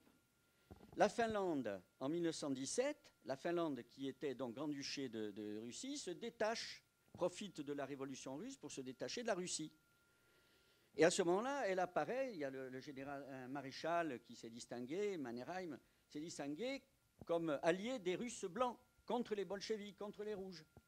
Et donc, en Europe, on voit d'un bon œil cette Finlande. Alors, à ce moment-là, les gens d'Åland demandaient à être rattachés à la Suède. Mais on dit, oui, mais on va affaiblir cette Finlande qui lutte avec les Russes blancs. Elle peut faire partie du glacis. On hésitait beaucoup. Il y a Clémenceau qui n'avait pas fait faire de référendum pour récupérer l'Alsace et la Moselle. Là, tout d'un coup, il dit on pourrait envisager le droit des peuples à disposer d'eux-mêmes, faire un référendum. Puis après, il a renoncé parce qu'il s'est dit qu'il peut y avoir peut-être une contagion. D'autres hommes politiques français se sont mêlés de l'affaire, et notamment Léon Bourgeois, qui était président de la Société des Nations, toute nouvelle Société des Nations, la SDN, qui a précédé l'ONU. Et la SDN, qui était hostile à la Russie bolchevique, elle a voulu jouer la Finlande comme un bastion, ou du moins un élément du glacis, une espèce de cordon sanitaire autour de la Russie soviétique qui était en train de se constituer. Et la France et l'Angleterre, ne sachant pas quoi faire, ont donné à la Société des Nations le soin de choisir le statut d'Åland. Est-ce qu'elle devait être finlandaise? Est-ce que, comme les demandaient les habitants, on les rattachait à la Suède? On a préféré la laisser à la Finlande avec un statut d'autonomie plus large. On réitère la démilitarisation, on renforce la démilitarisation et on renforce le statut d'autonomie. Deuxième étape. Troisième étape, troisième démilitarisation, en 1940, au début de la guerre, la Finlande était avec l'Allemagne nazie. Et les Russes attaquent la Finlande, comme vous savez, et à ce moment-là, les Finlandais ont bien résisté, mais ils ont dû faire beaucoup de concessions. Et troisième démilitarisation et renforcement de l'autonomie d'Åland. Fin de la guerre, rebelote, parce que là, Staline, et on met une base russe à Åland. Et c'est Khrouchtchev qui a trouvé que elle était trop près de Kronstadt, elle n'avait pas grand intérêt, coûtait cher. En 1956 ou quelque chose comme ça, il a abandonné. Et en 1951, on renforce l'autonomie des îles d'Åland avec cette fois un statut de résident bien organisé, c'est-à-dire un statut qui favorise les résidents. 1951, et avant que la Finlande ne rentre dans l'Union européenne, au moment où elle savait qu'elle allait rentrer, elle est rentrée en 1995, en 1991, une loi du Parlement finlandais, le 16 août 1991, une loi va donner un statut à Åland très complet, 75 articles. Il y a une mention dans la Constitution, mais c'est surtout cette loi qui donne le statut d'Åland, parce qu'ils n'ont pas la même organisation juridique que la France. Donc, une loi de 75 articles, et il y a un chapitre 2 de cette loi qui s'appelle droit de domicile à Åland, et c'est le statut de résident. Le droit, alors, je vous lis les articles principaux. Article 6, droit de domicile accordé par la loi. Le droit de domicile à Åland appartient à celui qui, au moment de l'entrée en vigueur de la présente loi, le possédait au moment de la loi de 1951. Vous voyez, on renvoie au statut précédent. À tout enfant de moins de 18 ans de nationalité finlandaise habitant dans la province, si son père et sa mère y possèdent un droit de domicile, c'est-à-dire les fils des gens qui avaient un droit de domicile ont un droit de domicile, c'est héréditaire. Article 7, droit de domicile soumis à une demande. Le droit de domicile est accordé par le gouvernement de la province.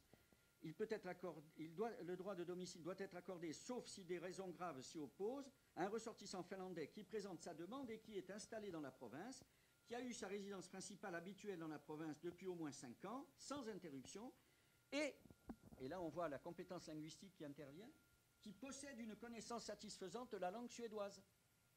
Ouais. Le droit de domicile peut être accordé pour des raisons spéciales selon les conditions fixées par la loi provinciale, donc par la loi votée par le Parlement d'Åland et entérinée par le Parlement finlandais. Également à celui qui ne remplit pas les conditions prévues aux articles 2 et 3.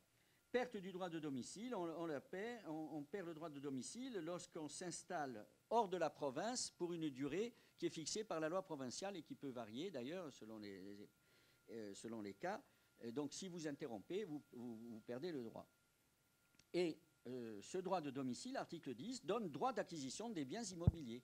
C'est donc un monopole, ça va plus loin que les îles anglo-normandes. C'est carrément, il n'y a que ceux qui ont le droit de domicile qui peuvent acheter des biens immobiliers à Landes. Il est vrai que c'est très petit. Bon, il y a beau y avoir 6500 îlots, la plupart sont déserts. Hein, il y a donc un territoire extrêmement exigu. Donc là, ce que l'on tire, c'est que pour en arriver à des statuts comme cela, il faut un cheminement très long. Alors, je ne sais pas si la Corse peut y arriver, surtout dans un pays comme la France, dont Francine de Michel, et ça sera le mot de la fin, Francine de Michel, qui est professeur de droit public, qui a été directrice générale d'enseignement supérieur. Francine de Michel a dit, je crois que c'est dans les Mélanges Olivèse, le droit des îles en France, c'est l'angle mort du droit public français. Et on revient à ce que je disais tout à l'heure, on a de la peine en France à concevoir la spécificité d'une île.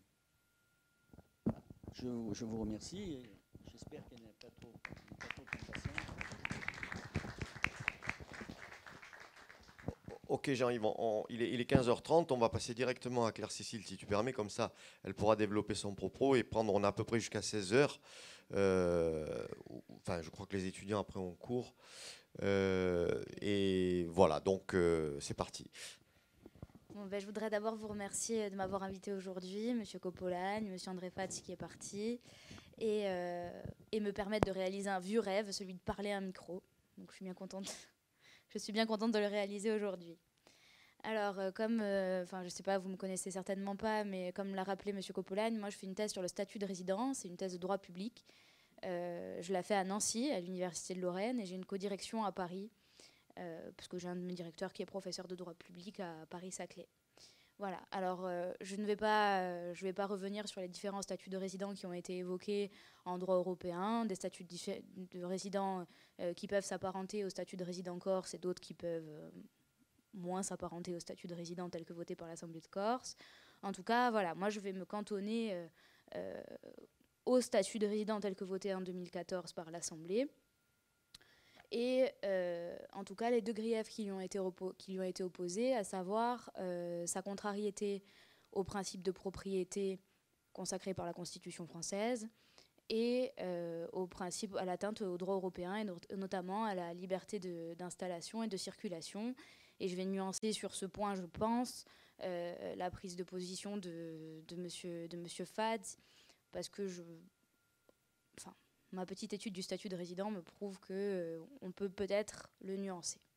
Voilà. Alors, pour ce qui est de l'atteinte au droit de propriété, et j'en commencerai par là. Le droit de propriété en droit français, il est consacré, pas directement par la Constitution elle-même, mais il est consacré par des textes de référence qui font partie du bloc de constitutionnalité, c'est pas facile à dire, que sont par exemple l'article 2 et l'article 17 de la Déclaration des droits de l'homme et du citoyen de 1989, qui consacrent le droit de propriété, mais également par des textes de droit européen, comme l'article 17 de la Déclaration universelle des droits de l'homme des Nations Unies. Donc là, c'est pas un texte européen, mais c'est un texte des Nations Unies, pas directement en fait la Convention européenne des droits de l'homme. Il est consacré au travers d'un article additionnel à la Convention européenne des droits de l'homme, parce que comme il n'y avait pas, au sortir de la guerre, vous savez que la Convention européenne des droits de l'homme a été édictée en 1948, au sortir de la Seconde Guerre mondiale. Et comme il n'y avait pas de consensus sur le sujet du droit de propriété au sein des pays européens, ça n'a pas été consacré tout de suite. Il a fallu attendre 1954 pour qu'un protocole additionnel à la Cour soit mis en place en droit européen, et on s'y réfère aujourd'hui pour consacrer la protection du droit de propriété.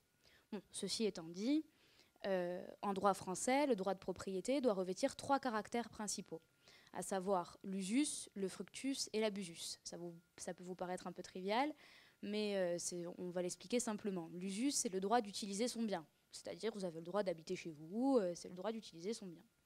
Ensuite, le fructus, c'est le droit d'en retirer les fruits, en le louant par exemple. Et enfin, l'abusus, c'est le droit d'en disposer, de l'aliéner, de le vendre, de vendre votre bien. Et la mise en place d'un statut de résident, si on part du principe que ça porterait atteinte au droit de propriété, il faudrait faire en ce sens, et en tout cas à mon sens, une différence entre le droit de propriété constitué, c'est-à-dire le droit que vous avez à partir du moment où vous êtes propriétaire d'un bien, et le droit de propriété qui n'est pas constitué, c'est-à-dire vous arrivez en Corse et vous avez envie d'acheter un bien. Et parce que le statut de résident peut impacter à ces deux niveaux, je pense, le droit de propriété. Donc pour ce qui est du droit de propriété constitué, c'est-à-dire par exemple vos parents ou vous, je ne sais pas si vous êtes déjà propriétaire d'un appartement ou d'une résidence en Corse, à quel moment le statut de résident tel que voté par l'Assemblée peut vous impacter? Pour ce qui est de l'usus, je ne pense pas qu'un statut de résident vous mette dehors. C'est-à-dire qu'à partir du moment où vous habitez quelque part, ce n'est pas parce qu'on a voté le statut de résident qu'on vous mettra dehors. Par contre, concernant les deux dernières caractéristiques, à savoir le fructus et l'abusus, il y a discussion. Concernant d'abord l'abusus, qui est, à mon sens, l'impact le plus important de la mise en place d'un statut de résident. C'est-à-dire le droit de vendre votre appartement. Comme le rappelait M. Coppolagne, je pense que c'est vous qui l'avez rappelé tout à l'heure, à partir du moment où, par exemple, vos parents ont épargné toute leur vie pour se constituer un petit patrimoine immobilier en Corse, à partir du moment où sera mis un statut de résident, ils pourront le vendre, bien évidemment, mais ils ne pourront pas choisir leur acquéreur, parce que seules les personnes justifiant de 5 années de résidence en Corse pourront se porter acquéreurs de leurs biens, déjà, premièrement, et en plus, ils ne pourront certainement pas le vendre au prix où ils les ont achetés. C'est-à-dire que, en tout cas, le but affiché de l'Assemblée de Corse, c'était de faire chuter les prix de l'immobilier, mais même pour l'immobilier acquis. Donc, si par exemple, vous avez acheté un appartement à Île-aux-Rousses, qui est une zone qu'on peut qualifier d'immobilièrement tendue, à 600 000 €, ben, vous ne pourrez certainement pas le revendre à 600 000 €. Et pour certains, ce seront les économies d'une vie qui seraient potentiellement remises en cause par l'instauration d'un statut de résident. Il ne faut pas l'oublier. Ensuite, au niveau du fructus, c'est-à-dire louer votre appartement. Si on part du principe que les loyers sont fixés en fonction des prix de l'immobilier de manière générale, si les prix de l'immobilier baissent, les loyers aussi vont baisser. Alors, d'un point de vue philosophique, si on adopte une conception sociale du statut de résident, on pourra se dire tant mieux, parce que ça permettra aux jeunes ménages, aux personnes les moins fortunées, de pouvoir se loger décemment, ou pouvoir se loger à moindre frais.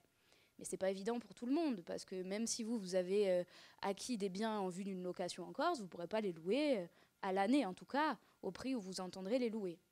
Donc je pense que ce petit rappel était quand même nécessaire à titre liminaire.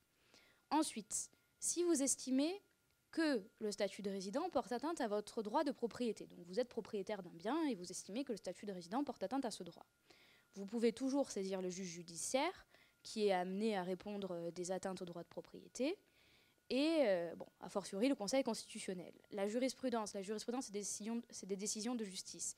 Les décisions du Conseil constitutionnel concernant les atteintes potentielles au droit de propriété, elles sont de deux ordres, suivant que soit réalisée une privation du droit de propriété ou une limitation du droit de propriété. Si c'est une privation du droit de propriété, là, ça n'a pas lieu d'être aujourd'hui si on parle d'un statut de résident, parce que le statut de résident, il ne prive pas les gens de leur propriété, comme on l'a vu tout à l'heure. L'usus est toujours là. Par contre, vous pouvez limiter votre droit de propriété, comme on vient de le voir. Et la limitation du droit de propriété, suivant la jurisprudence du Conseil constitutionnel, doit se référer à l'intérêt général. C'est-à-dire que vous pouvez limiter la propriété dans un territoire donné, mais il faut que cela réponde à un objectif d'intérêt général. Est-ce que le statut de résident répond à un impératif d'intérêt général? Bon, c'est discutable, mais tel que présenté par l'Assemblée de Corse, je l'ai relevé, c'est à l'article 9 d'ailleurs de cette délibération, l'intérêt général serait constitué, en tout cas pour la mise en place d'un statut de résident, par la garantie de l'exercice effectif du droit au logement des habitants de la Corse, la préservation de la cohésion sociale en Corse, notamment par la promotion de l'emploi durable, la sauvegarde et la mise en valeur des espaces naturels et la préservation de l'appartenance de la propriété foncière au patrimoine culturel de la Corse et de l'identité de celle-ci. Ça, c'est la justification de l'Assemblée de Corse. Est-ce que ce sera reconnu par le Conseil constitutionnel? on ne sait pas trop, étant donné que la seule juridiction qui a été amenée à statuer sur le statut de résident en Corse, c'est le tribunal administratif de Bastia. Le tribunal administratif de Bastia reprend pour fonder son argumentation sur les réquisitions du ministère public, quelque part, du rapporteur public. Je ne sais pas si vous savez comment c'est composé un tribunal administratif, mais bon, ce n'est pas trop le problème. Vous avez un rapporteur public qui dit, grosso modo, hein, j'espère ne pas faire sortir des boutons à Monsieur Coppolani en faisant des raccourcis comme ça. Le rapporteur public, en fait, instruit le dossier et dit, bon voilà, moi je jugerai l'affaire plutôt dans ce sens-là. Et après, au tribunal administratif qui est composé de 3 juges, de dire est-ce qu'on suit les réquisitions du ministère public, qui est là le rapporteur public, ou pas. Là, en l'occurrence, pour le vote du statut de résident, certaines communes l'avaient mis en place, et donc ça a été déféré par le préfet de Corse du Sud devant le tribunal administratif de Bastia. Et le tribunal administratif de Bastia a choisi de suivre les réquisitions de ce ministère public. Qui disait quoi? Qui disait que l'intérêt général, au regard du statut de résident corse et de ce qui avait été proposé par l'Assemblée de Corse, c'était valable. C'est-à-dire que la préservation de l'environnement, la protection du patrimoine culturel de la Corse, ça pouvait répondre au sens de la jurisprudence du Conseil constitutionnel existante, de la protection d'un intérêt général. Bon. Basons-nous sur ce point-là, qui est discutable bien évidemment, étant donné que la seule jurisprudence qu'on a là-dessus s'y réfère. Donc pourquoi pas? Partons de ce postulat-là. Ensuite, dans un deuxième temps, il faudrait s'interroger sur la question de la compatibilité d'un statut de résident avec le droit de propriété non constitué cette fois. Donc pour parler trivialement, c'est quoi? C'est le fait de vouloir acheter un bien en Corse. C'est quand même le but du statut de résident. Si on se réfère à l'article 11 du statut de résident, il prévoit de limiter l'accession à la propriété aux seules personnes qui justifieraient de 5 années de résidence en Corse. On est d'accord? Jusque-là, vous avez suivi. Enfin, c'est ce qui ressort du statut de résident. Donc, normalement, l'atteinte au droit de propriété constitué, ce qu'on vient de voir, enfin ce qu'on a vu tout à l'heure, c'est-à-dire à partir du moment où vous avez un appartement en Corse, c'est juste une atteinte collatérale en fait à la mise en place d'un statut de résident, parce que le statut de résident, il met en place des mesures pour l'avenir, pour les gens qui veulent acheter en Corse plus tard.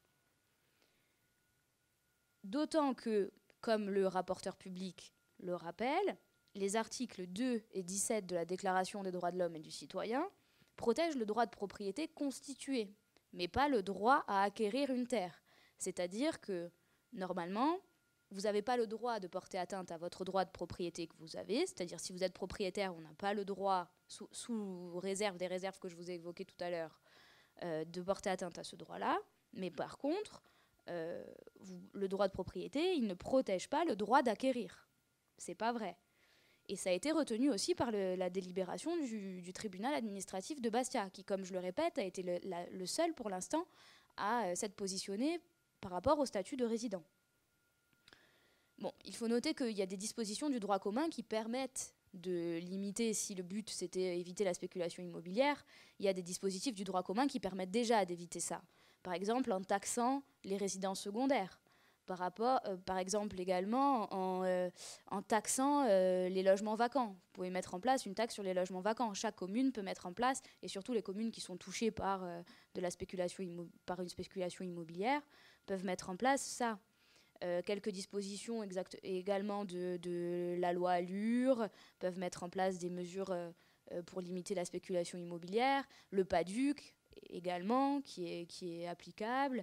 La mise en place de zones d'aménagement différées ou de zones d'aménagement concertées sur des zones qu'on aimerait protéger.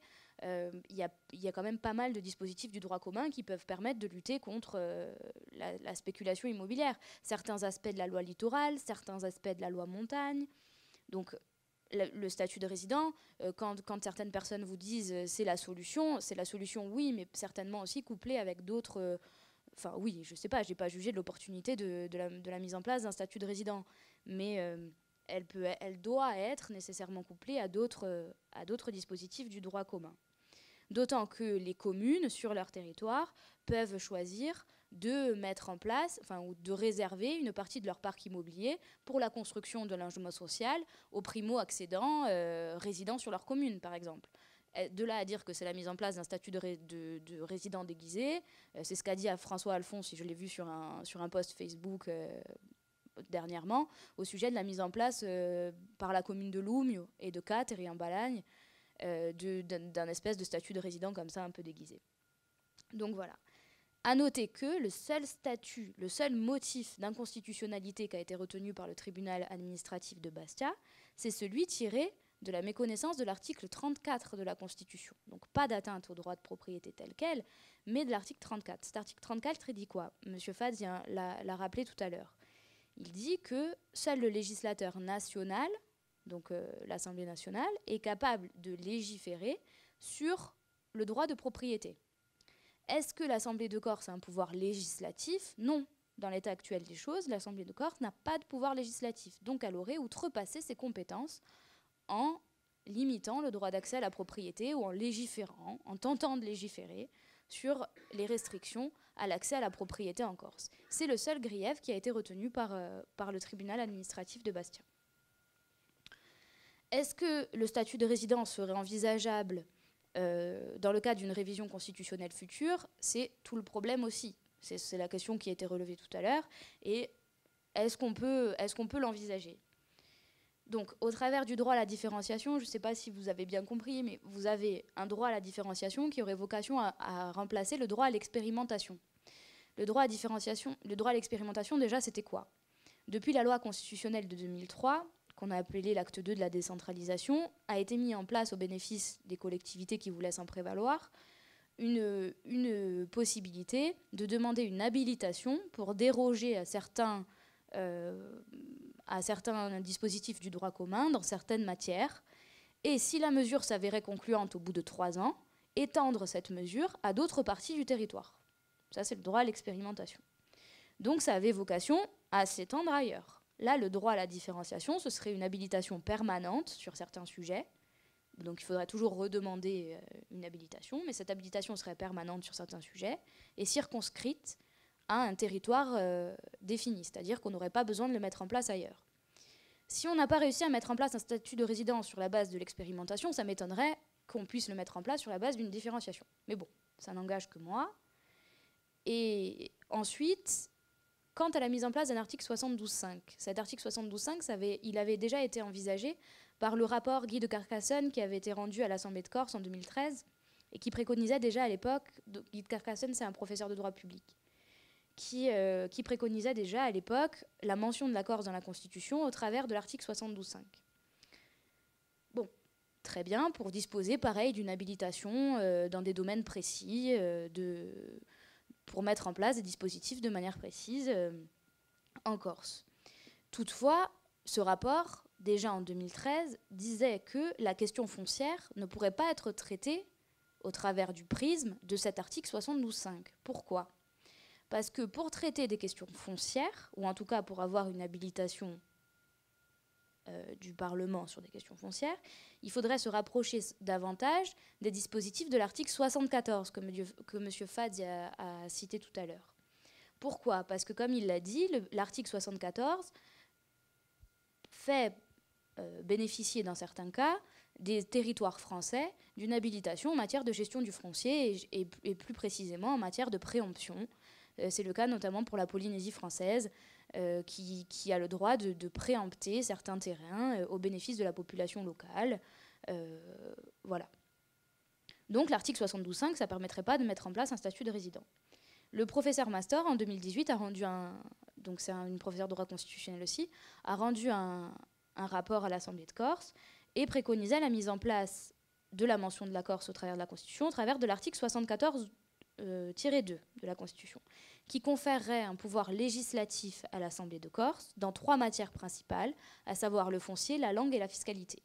Donc le foncier permettrait la mise en place d'un statut de résident, hypothétiquement, en tout cas c'est le but, et conférer un pouvoir législatif, à savoir, et je voudrais nuancer les propos de M. Fatz, que les lois du pays polynésien, donc qui sont comprises dans l'article 74, ne confèrent pas de réel pouvoir législatif à la Polynésie. Ce sont des actes administratifs qui sont soumis au contrôle du Conseil d'État. Ce ne sont pas de véritables lois, ce sont des actes administratifs. Là, le projet va plus loin en conférant la possibilité d'adopter des actes qui ont valeur de loi à l'Assemblée de Corse. Après, l'opportunité d'une telle mesure, encore une fois, ce n'est pas à moi d'en juger, mais il faut avoir à l'esprit ce qu'avait comme ambition la mention de la Corse dans cet article 74. J'en terminerai avec la contradiction de la mise en place d'un statut de résident avec le droit européen, en rappelant que le droit européen consacre le droit à la propriété, l'article 17 de la Charte sur les droits fondamentaux de l'Union européenne, sachant que cette charte, on ne peut pas vraiment se fonder là-dessus pour dire qu'il y a un véritable droit de propriété au niveau européen, parce que la valeur normative de cette charte, savoir si elle est contraignante ou pas, c'est discuté en doctrine. Donc on ne va pas se baser sur ça. L'article 174 du traité de fonctionnement sur l'Union européenne, qui met en place au bénéfice des régions insulaires des mesures économiques différenciées, ne cite pas réellement la Corse, malgré ce qu'on peut en dire et malgré ce que vous pouvez lire généralement sur les journaux et la presse locale. L'Assemblée de Corse en parle souvent en disant c'est peut-être la voie de notre salut, cet article 174. Moi, je ne pense pas, parce qu'il met en place des mesures trop floues et ne cite pas directement la Corse, contrairement par exemple à l'article 349 qui cite toutes les régions ultramarines, toutes nommément, pour leur appliquer des régimes dérogatoires. Et à ce moment-là, elles peuvent vraiment s'en prévaloir. Dire que la Corse peut se prévaloir de l'article 174, moi je pense que c'est un petit a priori qui n'est pas forcément vérifié. Le véritable article sur lequel on pourrait se fonder, c'est l'article 345 du traité de fonctionnement sur l'Union européenne, qui prévoit que l'Union européenne ne préjuge pas du régime de la propriété au sein de ses États. Là, c'est fort pour la mise en place d'un statut de résident. Pourquoi ? Parce que, alors je vais reprendre exactement ce que dit l'article. L'article dit que les traités ne préjugent en rien le régime de propriété dans les États membres. Ça veut dire quoi ? Ça veut dire que l'Union européenne, à la base n'étant pas un État, mais une association d'États, ne peut pas influer sur le régime constitutionnel ou sur la répartition des compétences qui peut exister au sein des États. Parce que, par définition, ce n'est pas un État. Donc ils disent que, en fait, les États peuvent mettre en place des régimes de propriété différenciés. Pour avoir une idée un peu plus précise du sujet, il faut se référer à la jurisprudence de la Cour de justice de l'Union européenne, l'ancienne CJCE, qui dit, au sujet d'un arrêt sur le gouvernement flamand qui avait mis en place un statut de résident qui est assimilable au statut de résident corse, que des mesures nationales susceptibles de gêner ou de rendre moins attrayant l'exercice des libertés fondamentales garanties par le traité peuvent être admises à condition qu'elles poursuivent un objectif d'intérêt général, on y revient, c'est toujours l'histoire de l'intérêt général, et que celles-ci n'aillent pas au-delà de ce qui est nécessaire pour atteindre l'objectif poursuivi. C'est-à-dire que vous pouvez mettre en place un statut de résident s'il répond à un objectif d'intérêt général, sous réserve de se conformer à l'objectif qu'on poursuit, c'est-à-dire, si c'est en Corse, la préservation de l'environnement et la lutte contre la spéculation immobilière. Donc, je nuance sur ce point les propos d'André Fatz de tout à l'heure, mais je rappelle également qu'il y a des réserves qui peuvent être mises en place sur le statut de résident. Ces réserves, c'est quoi ?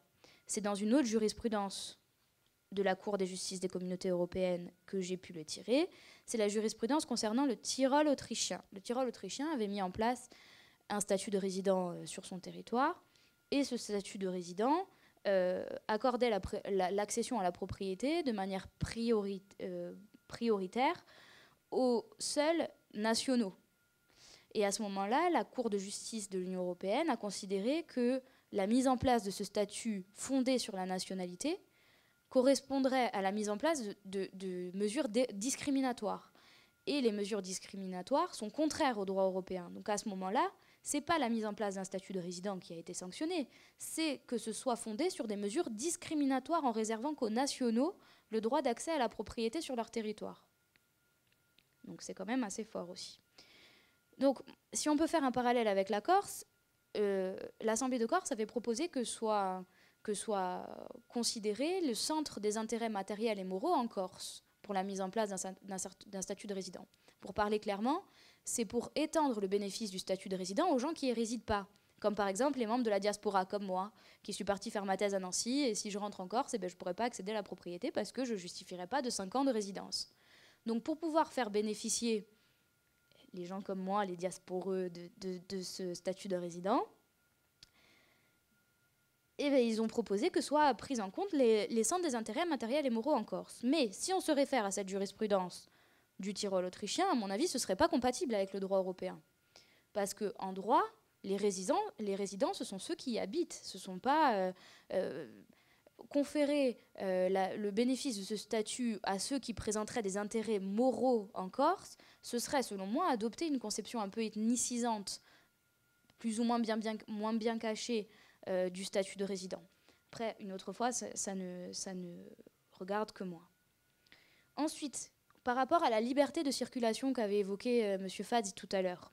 La liberté de circulation, elle est définie par l'article 21 du traité de fonctionnement sur l'européenne qui dit que, qui consacre la liberté de circulation et d'installation des personnes au sein de l'Union européenne. C'est-à-dire que n'importe quel ressortissant d'un État doit pouvoir venir et s'installer dans un autre pays ou sur le territoire d'un autre État. Une autre fois, si on se réfère à la position du rapporteur public sur le statut de résident, il dit quoi, le rapporteur public ? Il dit que le statut de résident n'empêche pas les gens de venir en Corse, de résider en Corse, en louant par exemple un bien pendant 5 ans, et puis après d'acheter un bien. Il dit pas ça, le statut de résident. Justement, il le permet. Donc, il ne reconnaît pas une atteinte à la liberté de circulation et d'installation en Corse, dans la mesure où on peut très bien, dans le cadre d'un statut de résident, venir en Corse, passer un moment en Corse, louer en Corse, et puis ensuite acquérir la propriété au bout de 5 ans.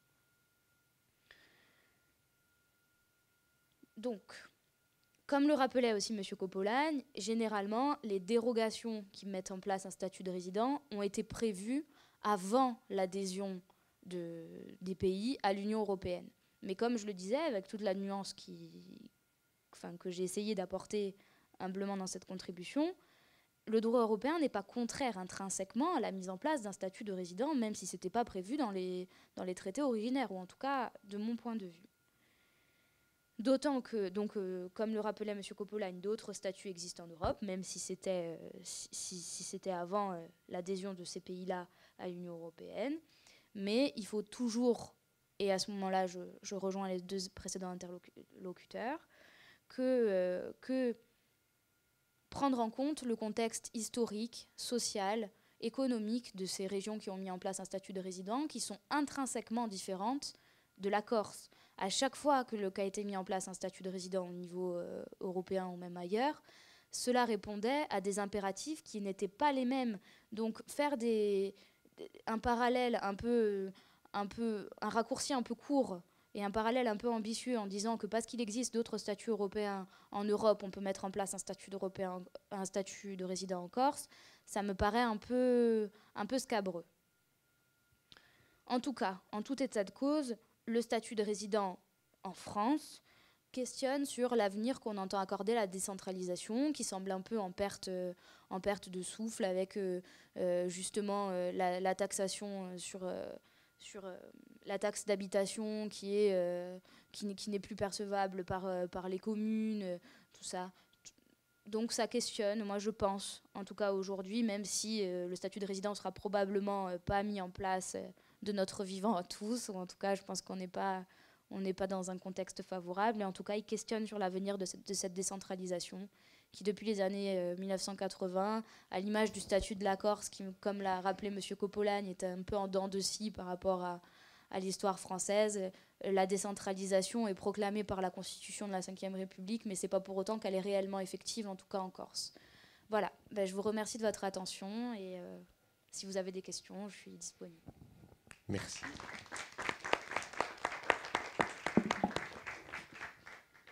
Merci à tous les deux. Je crois qu'on va pouvoir, avant de se quitter, prendre encore quelques questions. Bon, il y avait toute la question du contexte et du parcours, c'est-à-dire Jean-Yves a bien montré comment il y a tout un processus historique qui amène, avec des conjonctures très, très diverses, à des statuts d'autonomie.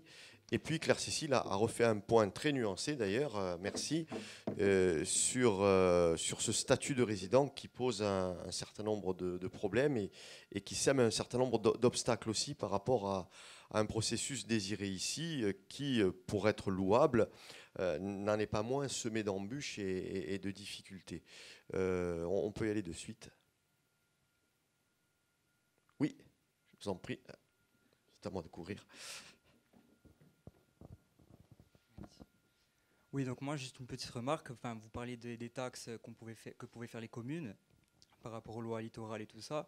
Bon, quand on voit l'actualité récente et les positions de certaines communes, on ne dira pas de nom, je pense que les taxes, c'est mal parti, parce que bon, certaines communes veulent justement alléger, assouplir, que ce soit les lois littorales, les lois Grenelle, les lois Allure, enfin bref, et les nombreux recours sur le PADUC. Je pense que ces taxes, à mon avis, elles ne sont pas à l'ordre du jour. Donc après, je ne sais pas si voilà, ça reste possible ou pas, parce qu'à mon avis, il faut quelque chose qui soit égal sur tout le territoire. Voilà. Oui, question du hiatus qu'il peut y avoir entre les pouvoirs communaux et le pouvoir régional. Oui, bien évidemment. Vous m'entendez là? Bien évidemment.